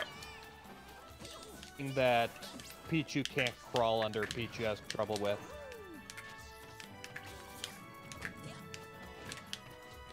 Yeah.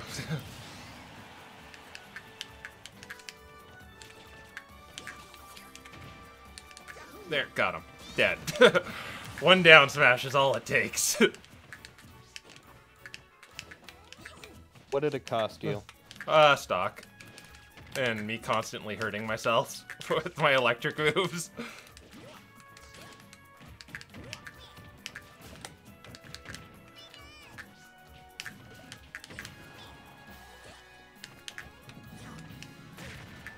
Get a Brick Claw. Probably this is going to be the last match since we're overtime. Oh, I'm hitting the lag spike.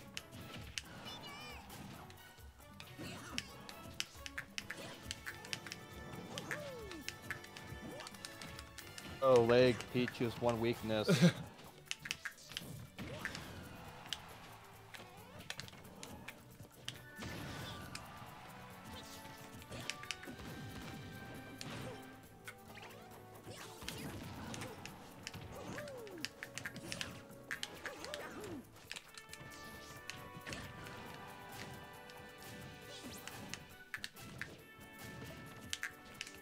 Oh.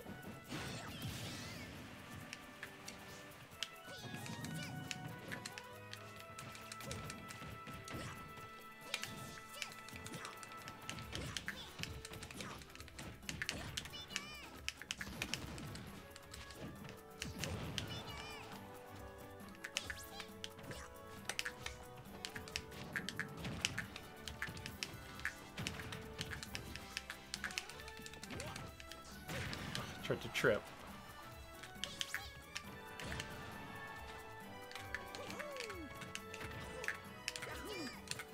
Yeah. I'm toast. Which is Smash Heroes versus Villains? Yeah, and I wanted to announce this at the tail end of the stream, but next week is the week, guys. We're starting our Pokemon Mystery Dungeons and Dragons next week. So next week is not going to be me playing Pokemon or Smash Brothers. We're going to be with a crew of 4 people, and we're going to have adventures in the theater of the mind.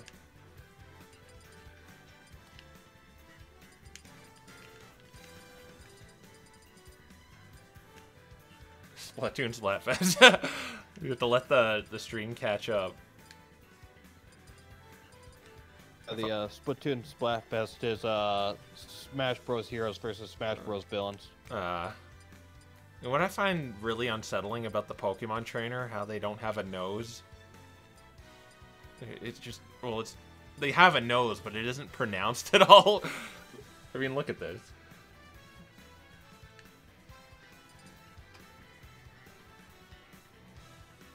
I would, but I still need to catch up because currently you're busy swirling round and round and round you go.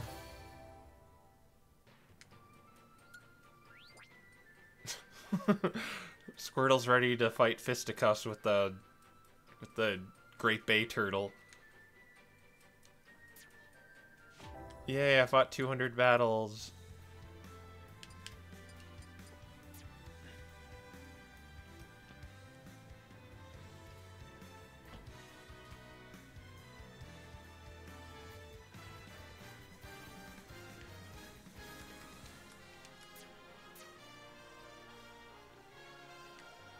What did I find funny about here?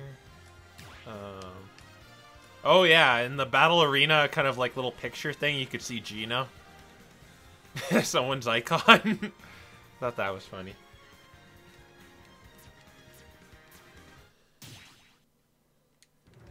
Ugh. Anyway. Ugh. Any parting words before we go? Chat? Excited for the Dungeons and Dragons thing? So we are taught how to play Smash Brothers.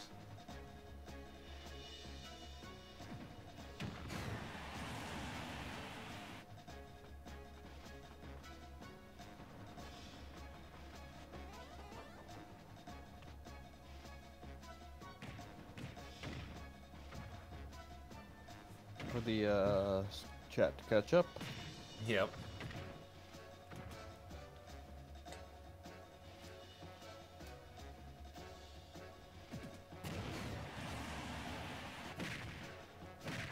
I love it how it's like tradition for like Mario and Bowser to be in the tutorial for Smash Brothers, since Melee anyway.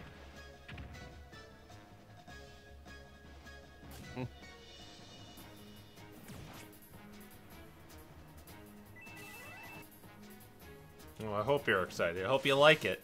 We probably won't be continuing till, you know, a little into the new year. That's kind of like the plot, kind of, you know, get a feel for what the general consensus regarding it is. We had a little session 0 the other night, and it was kind of fun.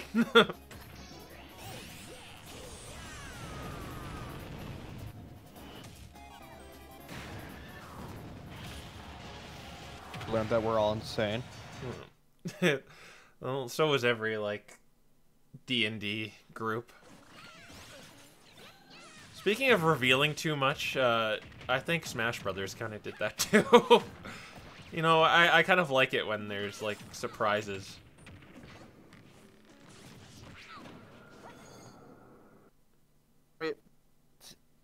Yeah, but at the same time, it's like...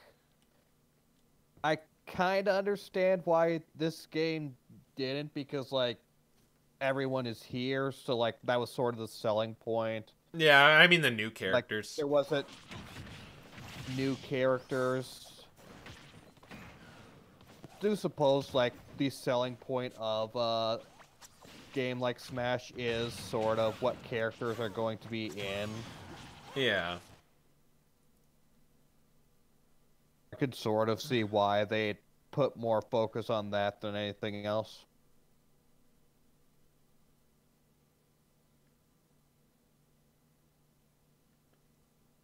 Can't wait to see the... Well, they're...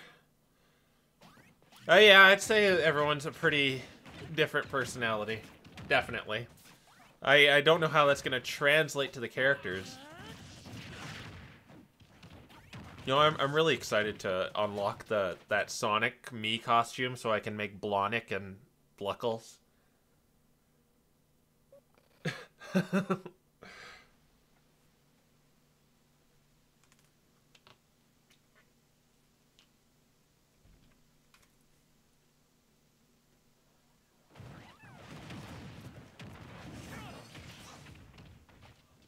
But, I think we should say our goodbyes now. So thank you everyone for joining me. I hope you tune in next week for our inaugural episode of what are we calling it? Pokemon Mystery Dungeons and Dragonites. And thank you, Sonic Link, for joining me once again. Thank you for having me. And we'll see you guys later. Bye.